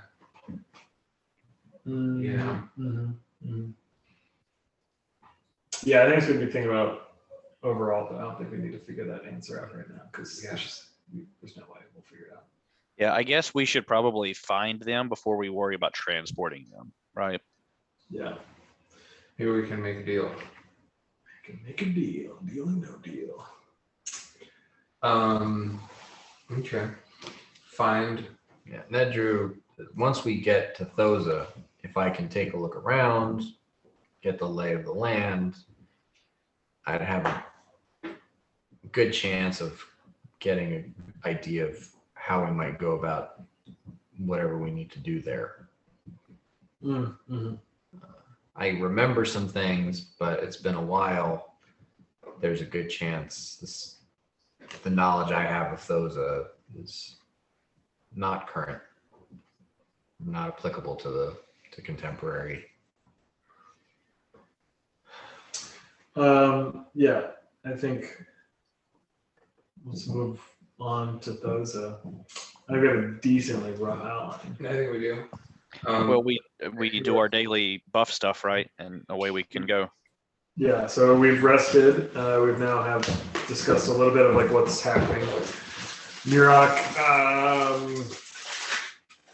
casts Hero's Feast. That's my hero's feast. Oh, look at that. And then Blessing of Fervor. And while Blessing of Fervor is active, he casts Tears to Wine.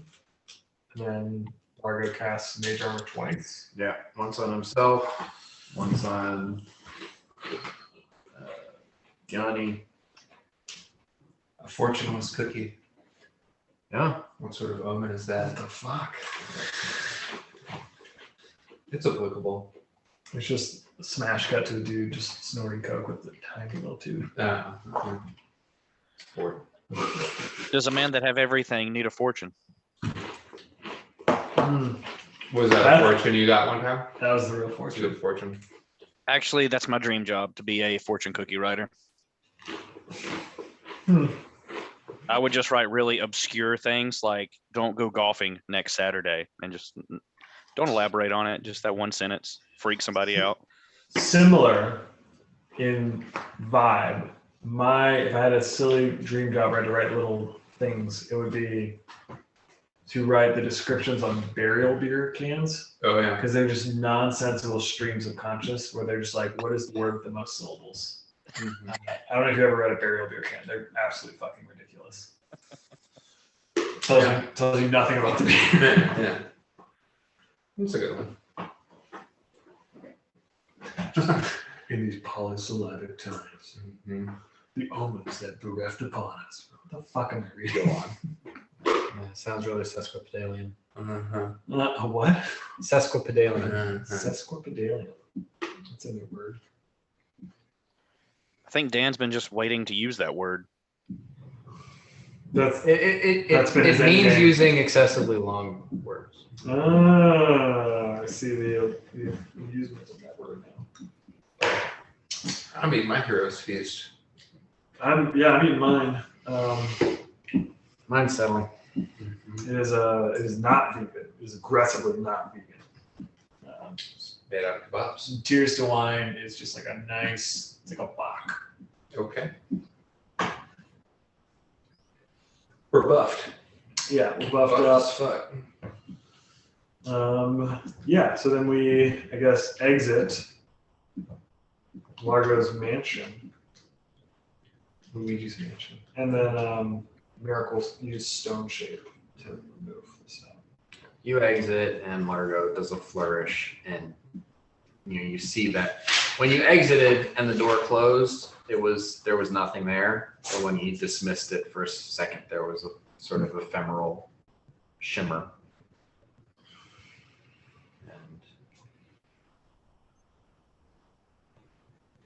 And we're back in the tunnel. I'm gonna cast 4 spells. Order. There's just like a pair of socks pop and drop on the ground, and he looks at the socks and he looks at Uhtred. I was expecting him to be his, and he was just like really embarrassed. He was like, Uhtred socks. which is like a pair Who's of. gonna leave some of their dirty clothes on the floor in one of the rooms? I mean, realistically, I don't know, maybe socks or just like a pair of underwear that he just like shirted in, like drinking. Yeah. Like he like get the bottom out, he like put them behind the toilet. It's just like, like I'm just gonna leave these at his brown house. drawers. Yeah. D&D. Yeah. Yeah. Gross. Socks. Well, Fiznelda wasn't available. Clean drawers. Oh. Marching order, I think Gordon and Nedry should be at the front because she's leading your trap spotting. I walk out front with Nedry. Okay. So Nedry Bort, then I would think like New York would be at the very back. For aesthetic and kink reasons, I'm directly behind Nedru. I'm really playing into this sub thing. You got a thing for Nedry? I mean, we'll see what happens. She an What would infinitely. your dad think? What would Mr. What would your god think, monk? What's your family's last name? As long as I'm killing shit, my god is cool with it. Say what? Hold on, I'm trying to remember your family's last name. Off the top of my head. I'm blanking. I mean, I can tell you. It's not secret. Starts with an F, right? Yeah. It sure does. It's also Fremont. There it is. I was like, it's a place near Seattle. Fremont. Yeah, what would Daddy Fremont think? Just bring this drow lady home. I don't know. Andre is pretty cool. He's old and wise. Andre Fremont. Pretty badass. That's a pretty cool name. All 9 members of his family have names. Andre Wait, they Fremont. have names? Oh yeah, he's got like a full page backstory. Unlike some people, I hate my dad. Bort, 1 page. Dad sucks. scribble on the bottom, and I killed him. If there's no one left to write death certificates, you don't have to deal with any documents. Just kill them all. They wrote a whole album about No one left to write that certificate. it. Exactly. No clerical work, man. No registered in deeds. I killed all the others. Okay. No, Anyways, let's live in the moment. All right, give me perception checks. I'm not sure to do that. Pass? Yeah, I mean, I think I can only see 10 feet in front of where the front of the line is anyways. I've got a 36. I don't know how much the goggles help me out in terms of vision, but I should roll it for rear guard.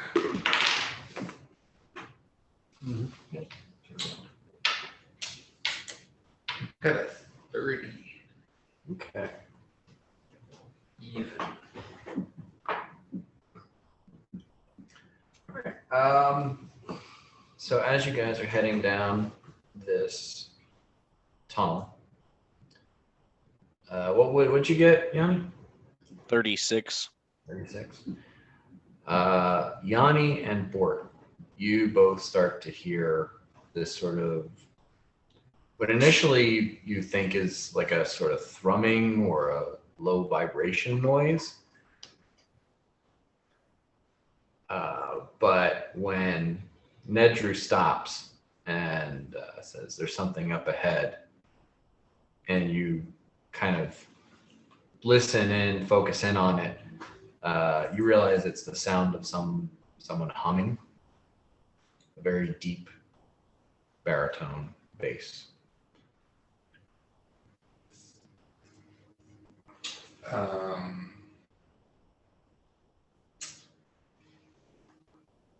Does Nedru notice anything? So I think there's somebody up ahead, some rather large fellow. What hums down here, Nedru? People who enjoy music. Okay. I mean, it's not like a. It's a. They're doing a tune. Do I know the song? I know that song. Aaron, not New York. I think we just put on New our. Rock probably knows that song too. Yeah, we put on our. We live here, you know. Game face. Because it's a tunnel. It's not like we're gonna. I mean, we could hide if we wanted to, but I think let's engage. It suits up. So you continue down the tunnel. Yep. And it's not a small tunnel. It's not an immense tunnel either. It's probably about 20 to 30 feet across in places, 15 to 20 feet tall. The ground is uneven, but fairly traversable.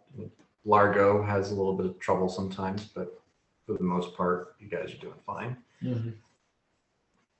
You get closer, and Nedru says, looks like it's a Durger. Knew it. He is large. Why would he be large? I ask her and draw. They have that ability. There. Durger can enlarge themselves as though they cast a spell. I look at Largo, and I look around the group and like quietly say, "What if we dominate him? Have him come with us for a bit?" And on a metagame level, that changes the composition of our group. And also, Mira could learn Durger from him. So it's a win-win for me. I'm down with it. You guys continue towards him, and you see he is maybe about just shy of 9 feet tall, sitting on a rock in the middle of the tunnel, kind of leaning over, resting his elbow on one knee, and you can see that he's got a massive like hump on his back. He's somewhat deformed. As you get closer, Bort and Yanni, you guys notice that he does have some sort of outstanding characteristics that are a little surprising. His eyes are just solid yellow, and it looks as though they're giving off the slightest hint of light. And his fingernails are thick red, and they come to a point, and they're blackened at the cuticle. Ooh. And he's just kind of sitting there, leaning, watching you guys walk up to him, and just humming slowly this deep, low, almost. Now that you're close, it almost like vibrates, almost rumbles. I mean, Ned, I'm not trying to make Dan talk to Dan, but Nedra's really the only one who can talk to him in her group composition. I mean, you guys are dwarves, though. I don't speak Durgar, and I'm the illusion I don't have a tongue. Oh yeah, you don't look like a dwarf right now. Yeah, Durgar are like slaves to Drow. Yeah. She doesn't speak Durgar either, but she speaks Undercommon. Yeah. So she, you approach, you get to maybe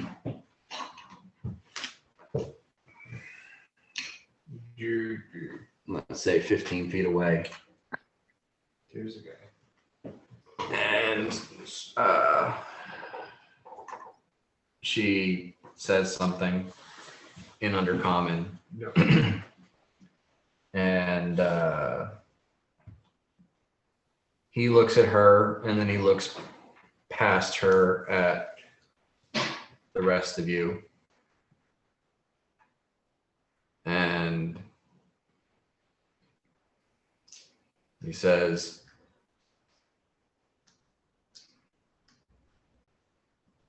"The look is convincing, but I know the smell of surface dwellers." I'm assuming he says that. In common. Oh. And he kind of straightens out a little bit, which doesn't work too much because he's got this hump. He straightens out, puffs his chest a little bit, and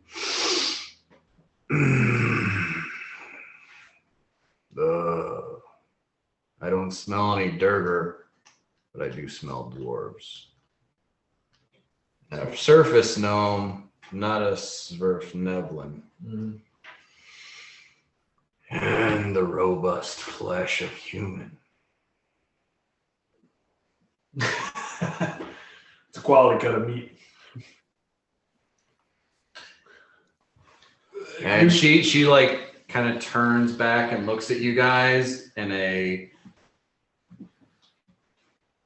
I don't know what we're up against here. Can we roll a sense motive to see if this guy is like an enemy, or if he's kind of like maybe he's someone we can buy off, or like kind of he's new. It seems like he's I don't know. I get a vibe that he's not an enemy if we play our cards right. I'll roll a sense motive if. Yours is much better than mine, so I would really like it. It wasn't just miracle rolling. Yeah, 32. Okay. That's great. That's just dandy. Mirak has a 14. Okay.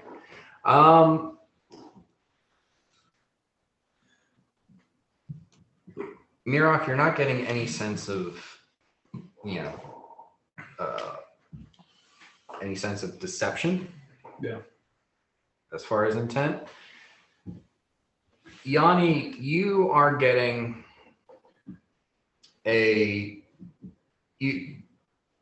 everything he is doing is done to intimidate. Everything he is saying, the tone of his voice, his body language, all of it is an intent to set himself up as someone who is to be heeded and obeyed with little leeway outside of that. Okay, I'm gonna do something. This could be stupid. Bear with me. I'm gonna say you've made your threat, and I'm afraid it's fallen on deaf ears. Interesting. Hey, you. Oh, I haven't offered any threats just yet. Oh. Down. In fact, I have a proposition.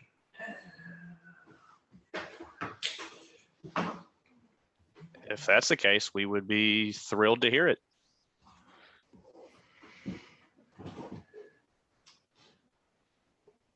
He waves his hand over towards the wall, sort of like gesturing something to come to him. And you see a small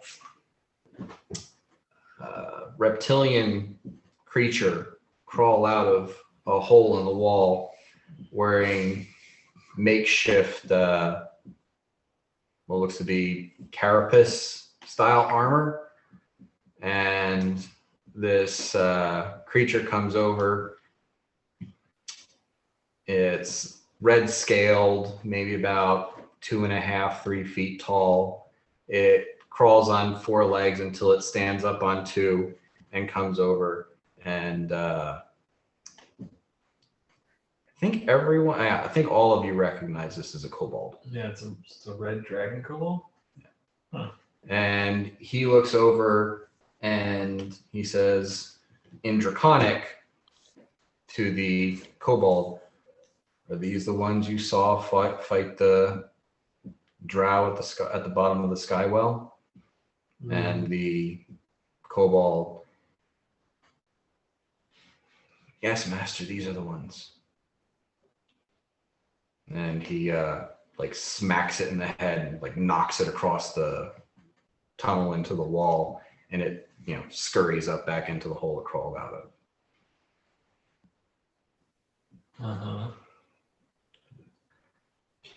So I hear that. I understand that. Yeah, and he says, "My children have informed me that you are formidable." Is he a half dragon Durger? You think he's a dragon? Posing as a Durger. Oh yeah, that's more obvious. He's a Why Durgan. would fucking come up with something Durgan. As that sort of realization comes over your face, and maybe Largo's, maybe Yanni's, he says, "Yes, I am what you think I am.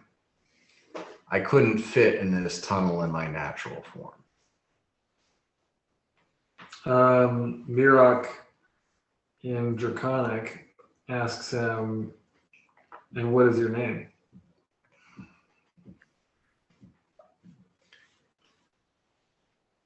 He says in Draconic,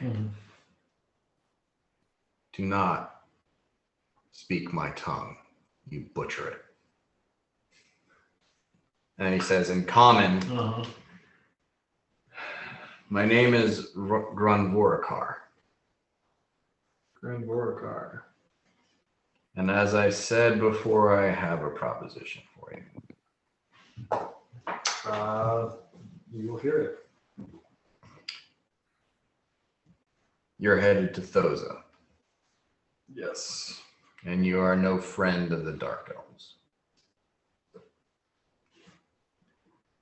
There's something I want, something that they have. I would like you to bring it back for me. What is it? It's a set of 4 rings. 4 golden rings.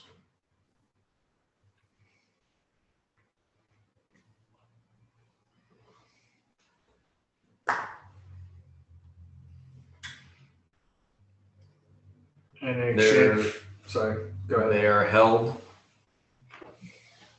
by House Teza-Eared. If you agree to do this for me, I will allow you through my lands and tell you how to get to Thoza from here.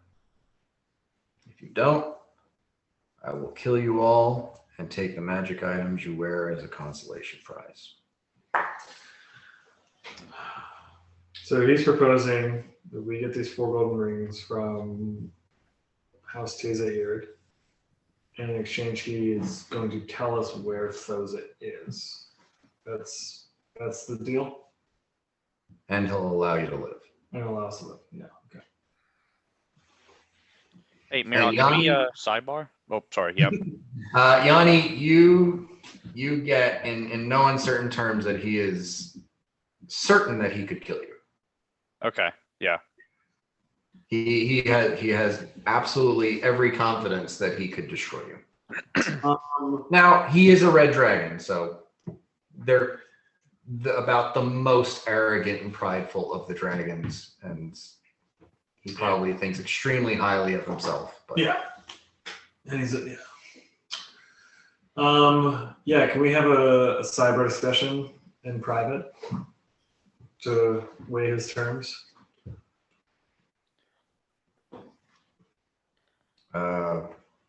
You can speak, but I can hear very, very well. I ask him if I can cast silence on the spot in the tunnel. Because what I want to do is cast silence and then walk 15 feet the other way. So there's a little tube of silence between us and him.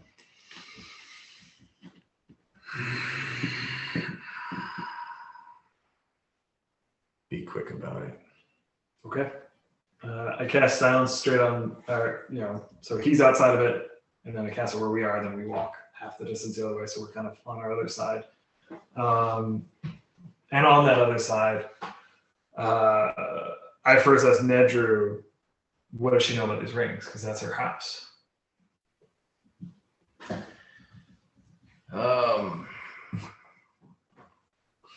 If they must be a new acquisition or not something that anybody in the house thought was of exceptional value. I've never heard of them, or they're not ringing any bells for me. Okay. I think we take his deal. Do you guys? It's an evil dragon, chromatic dragon, He's red evil. dragon, shitty dragon. We have not killed a red dragon yet. We Do killed a lot you of bullets. think he might know anything about your family situation down here? Maybe we can get more out of him than just passage through his lands. Yeah, I like the idea of getting more information out of the deal, maybe slightly modifying his terms. I don't think we want to push the bill a little bit because this guy seems like a real dick. Thank you. Yeah, no, so I'm just saying if we do it, maybe we can just ask him questions as buddy pals when we get back with the rings or something. I would be 4 rings, 4 questions answered. We agree to your terms, but with this, caveat. If we bring you 4 rings, will you answer us 4 questions truthfully to the best of your ability? No chromatic tricks. I like that. I think that's good. 4 rings, 4 questions. I like that. Because it does feel a little outside to be like, here's Thoza, go get the thing I want. Make it easy. Okay, cool. We reach an agreement as a group. We walk back through the silence to the other side. I will roll a diplomacy check. Oh, buddy, it's a natural 1. I mean, you're not diplomatic. I'm fairly diplomatic, but I really chunked it. And I can't add action die to natural ones, right? You can. I mean, you can't. You know, you don't. A natural one is a -10. Yeah. So you can use action dice if you want, but you know, you're Still starting gonna at get a- dog shit, yeah. I can try Well, to- tell me what you're saying. Yeah, see, I'm trying to like metagame it to like avoid fucking this up. Mirak would come back over and say, "We'll take the 4 rings to go to Thoza, and we also want 4 questions." I don't know. I feel like that's kind of a dickish, pushy way to say what we were agreeing on. It was like, "We'll take the 4 rings." Do you want me to roll into the big check? No. He hears and like you know you kind of stammer it out. Oh, I do it in Draconic. I feel like that would also. Yeah, you stammer it out, and it's part of the thing is now you're close to this guy because you went past, so you're like 10 feet from him. Mm-hmm. He's huge. Yeah. You know he's a dragon, and even in this humanoid form, there is some of that draconic aura of fear that's just kind of radiating off of him, and you just blurt out something. Yeah. It doesn't land at all. Mm-hmm. What is your diplomacy My diplomacy with the is -10? maybe a 9. 9. Okay. All right. And you say that, and he stands up and kind of takes a step towards you, and now there's like maybe 5 feet between you, and he's towering over you. And Largo rushes up, and with a natural 19 on his diplomacy check. Nice. Oh, my friend here means to say is And he kind of smooths it over. that we would be interested in, but in order to better serve you in this manner, perhaps you could answer us 4 questions so that we could acquire these 4 rings, and that would be. And you know, of course, Largo gets too verbose and kind of trails off into and He's the other end of the spectrum from Mira. and the dragon says, "Oh, please stop the incessant noise.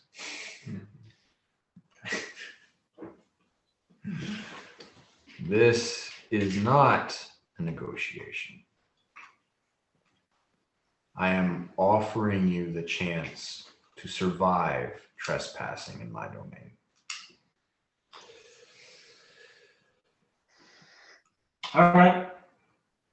If it's on negotiation. If you have questions that would serve recovering these rings from me, I might have a few more moments to waste in your presence. Okay. What a dick. Well, what I really want to ask about was about the blue dragon on the surface. But that's not relevant to the rings. Ask if he knows about the 14 dwarven warriors that belong to the 5th house of Sposa.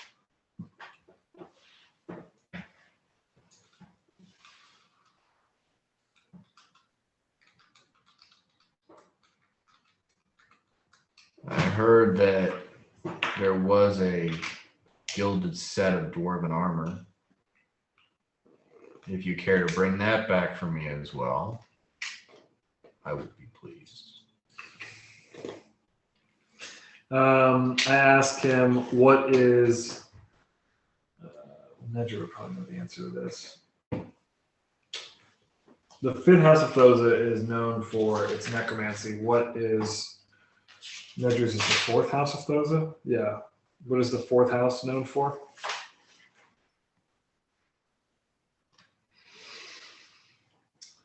The matriarch of that house, I believe, is a powerful enchantress. No. I guess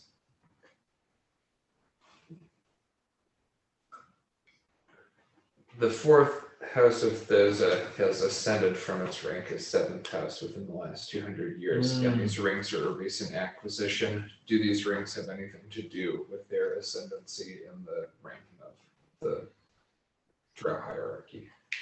Mm-hmm. And are they, their rings, they're objects of power. Does that, are we going to be dealing with like a fucking four-fingered super weapon here trying to give these things? Is that how they seized power and rose? And Yeah. is it gonna, I don't know what the question is, but I'm just thinking. I mean, it sounds like you're asking, like, are we moving a nuclear weapon? Like, Yeah, you're is asking what this the a fucking properties of this warhead? thing, Yeah, like, so that we know how to get it and also move it.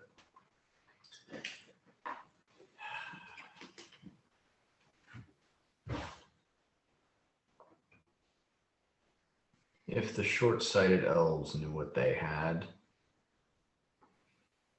the Empress would have them. They wouldn't be in the hold of the fourth house. Okay. Do they have any identifying marks on them? How will we know these are? Or oh, okay. leave.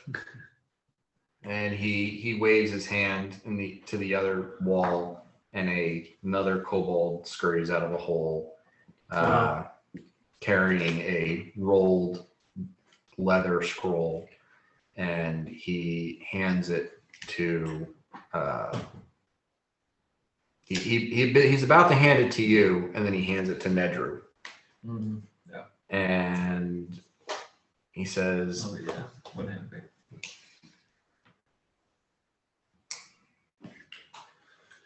"That way. Be gone from my sight before I decide to burn you all to cinders. And Okay. don't return without my treasure." Okay. I go trundling off. I cut a hefty fart and take off in the direction Oh, yeah, I he's mean- indicated. If we're in the same walking order, Mirok's ass cheeks are clenched very tight as he's walking. Oh man, if he can just smell what race you guys are, he's gonna love this kebab gas. That's interesting. His name was Grun Vorakar, because every other dragon we've met has had like a nom de plume, like the Crackling Squall or the Viridian Mist. They've all had like names like that. Yeah.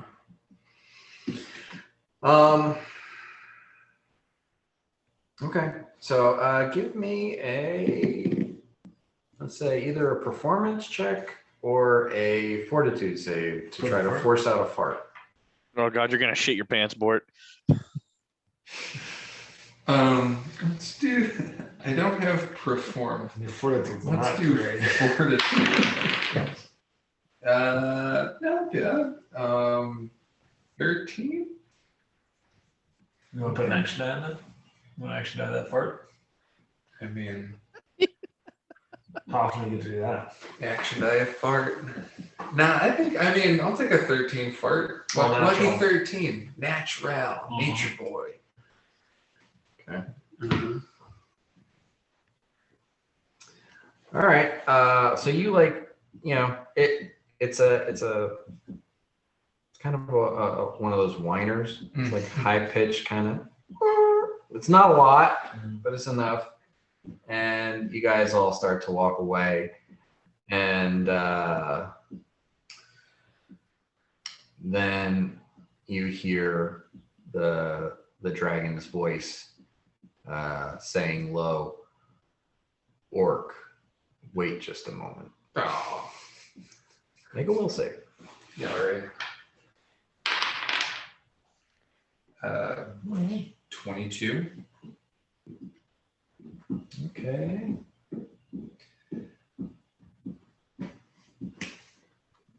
Use an action die. You go.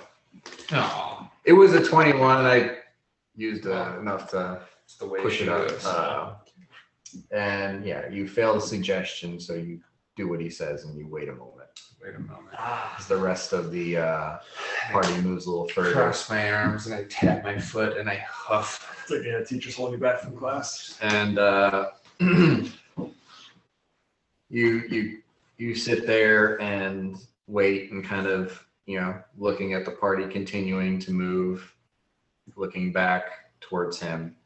And you see him kind of lean forward and put his hands on the ground, and then he just turns into this massive red creature that stretches out and basically fills up most of the corridor. Give me a perception check. 19 on the die. Wow, yeah, that's 38. As he changes, you see that the wing on the shoulder opposite of the hump comes out normally, but the wing on the shoulder with the hump is deformed and thick, not as long, not as broad. And it's very obvious that he cannot fly with the wings that he's got.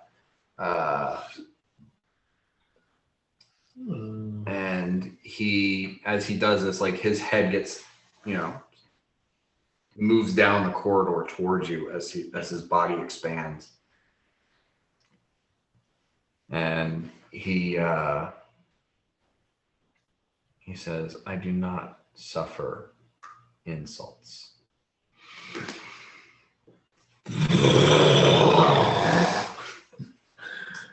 Let's see. So that's a reflex save. Oh, okay. Four dice roll for And both ass cheeks, so. Yeah, right. 21. I would probably use an action die to be super reflexive. Yeah, Yeah, you probably want to do that. probably do. So D8. Mm-hmm. Can I roll a D8? Yeah, 27. I roll another action. Okay, I roll another action die. It's not great. It's 28. It's a 1. Okay. All right. Cool. Sounds like it's gonna be hot, actually. Yeah. So he leans in Uh-huh. to you and he breathes in deeply and just exhales this blast of fire that fills the corridor up around you. And 28 was what you needed. So you pull the cape of the Montebank up Oh, yeah. and spin into the fire, somehow creating a tiny little vortex of wind that allows this flame to rip and curl around you without actually damaging you because you are improved evasion. So if you make the save, you take no damage. let's assume the Cape of the Mountain is just all asbestos. Yeah. Just touch And you don't take the 106 points. It's Good Amazing. God. That would have just.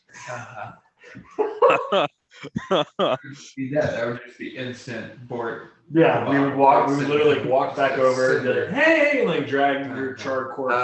and then I'll kind of like do this one for you. As you stand there in that one point, you look out, and the rest of you kind of see the flames lick almost to your heels, and you look back, and the ceiling of this cavern is dripping lava.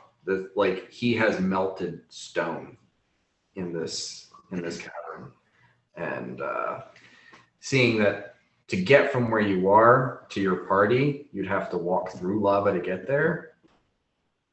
You just use the Cape of the Montebank to dimension Seems doors. reasonable.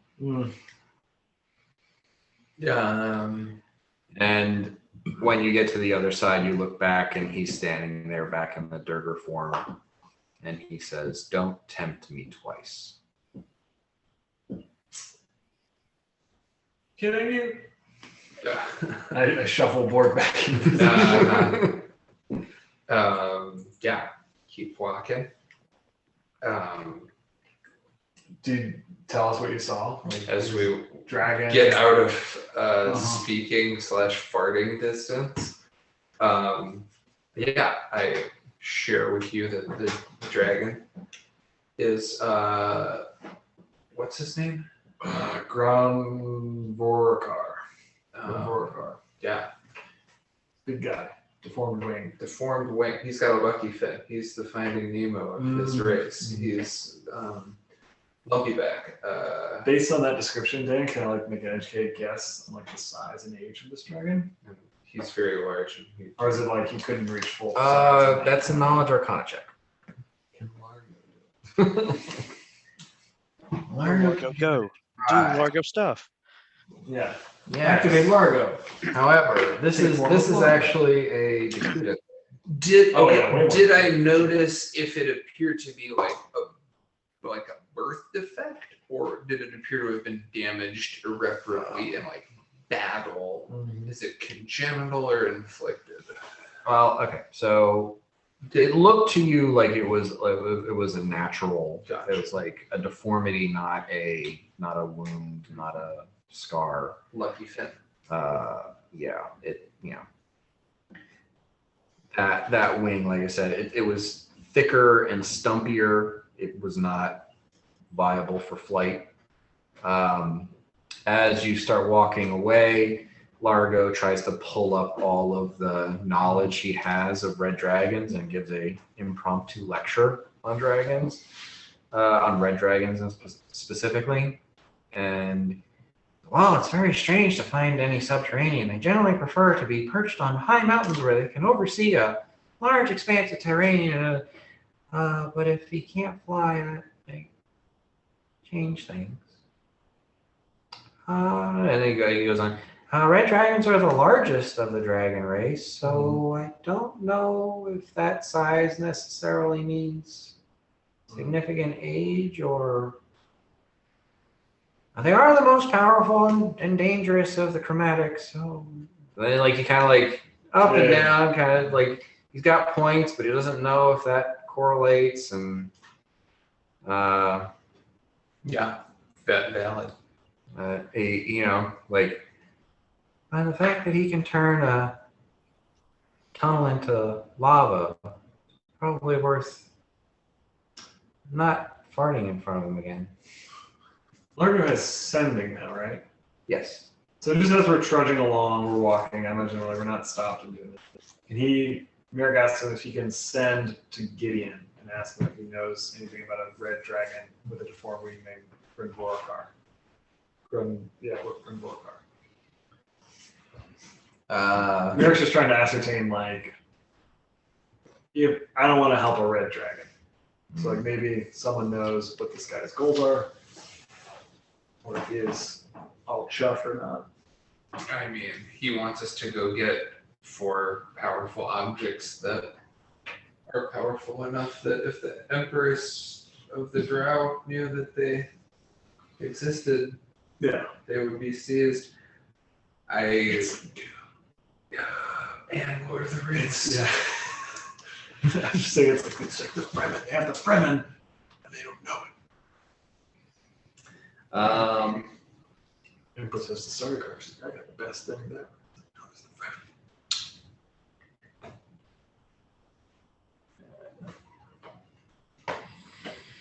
Fremen. Hey, Gideon. No other kind of I'm just gonna keep the string rolling and keep making Dan play different characters. While we just run the clock. So Gideon responds, Grunvorkar, the molten slag. Molten Slag, there it is. Mm-hmm. That's what I was looking for. That's a badass name. Was that all he says? No. Okay. He was deformed at birth and so cast into the underdwell. Is he still alive? Assuming Largo says yes. Griformakar lives. Well, that's another spell. So send Oh, it. No. Yeah, he'll drop another spell on it. Yes, we just ran into him. he wants us to get him treasure from the drow. Could Largo ask, like, do you have an approximate age? Or is that too long for the sending? Like, when was he cast? Or So like he says that, and it says, how old is he? Okay. At Bort's prodding. Yeah. And Gideon responds,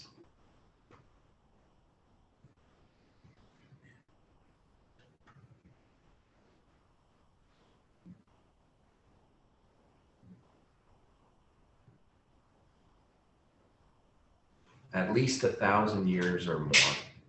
Good God.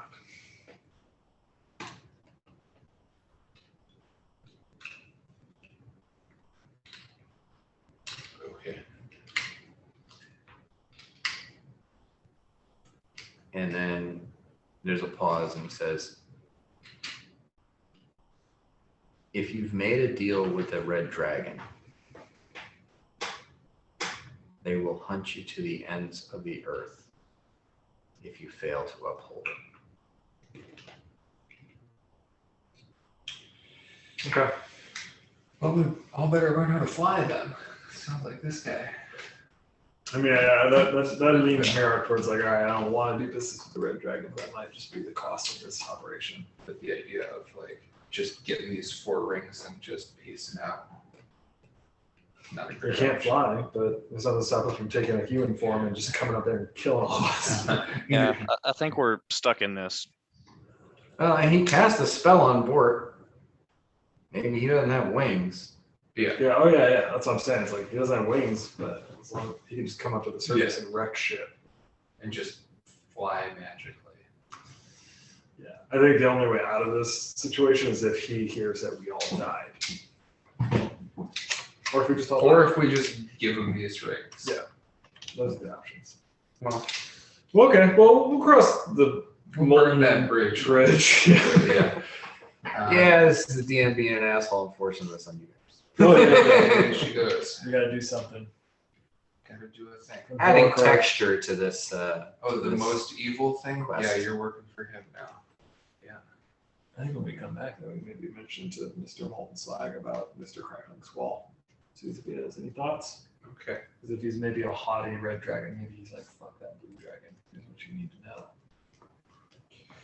He sounds like a bitch, is what he sounds like. Water and electricity? Fuck That's that always guy. me 5 gold. Well, I mean, Largo adds a little bit of context with his knowledge, and basically it's like, red dragons are different than other dragons. They actually advertise who they are, and they want people to know who they are and how powerful they are. Mm. So that's probably why Gideon knows who he is. Mm. He's not hiding. Mm. The green dragon was hiding. Yeah. The black dragon was hiding. They hide, and the most chromatic dragons also hide who they are. Kill them. So they can do what they want to do without being interfered with. Okay. Red dragons get off on people being scared of them. Now that just makes me want to fuck this red dragon. That's a bad idea. Okay. Yeah, the only thing with more pride and hubris than a dragon is an adventuring party. Yep. That's exactly it. You just come back to the service like, we would have showed him, and then just turn home, just like a molten crater. Like, oh, fuck. There it is. Oops. Okay, well, I think we just keep on heading over to Thoza. Onward. Okay. Well, it was 9:30, and we're missing 2 of our people, so I figured we could use this session to get the ball rolling. Yeah. But I don't want to take it all the way into the end zone, Yeah, totally reasonable. which is a bad analogy because you don't roll a football into the end zone. I think it could be a great trick play. Do like a curling analogy. Where we get the little brushes out and shuffle the I thing. don't want to squeeze What's you. the thing? It's a rock. It's no, it's got a name. Stone. Is it just called stone? They're All of them are from Scotland. They're Sweden. There's like no, there's a how it's made episode on it. Oh, Like okay. the stone that they Oh, use. the things they make them in stone. Yeah, the curling stones. Feed me the rock. Put up the rack. Shoot the J. But- Okay. That's I really thought he was just gonna be like some Quasimodo character. He's like, oh, I was all deformed and they cast me out. And then Ned's like, yeah, me too. Nah. He's like, no, I'm a red dragon. I was like, oh. no fucking dragon, man. Yeah, called stones. So like he won. Stones. Just called sounds okay. What's his deal? If he's this powerful, why isn't he just like ruling Thoza? Right, because that's their thing. Is they want to like control it.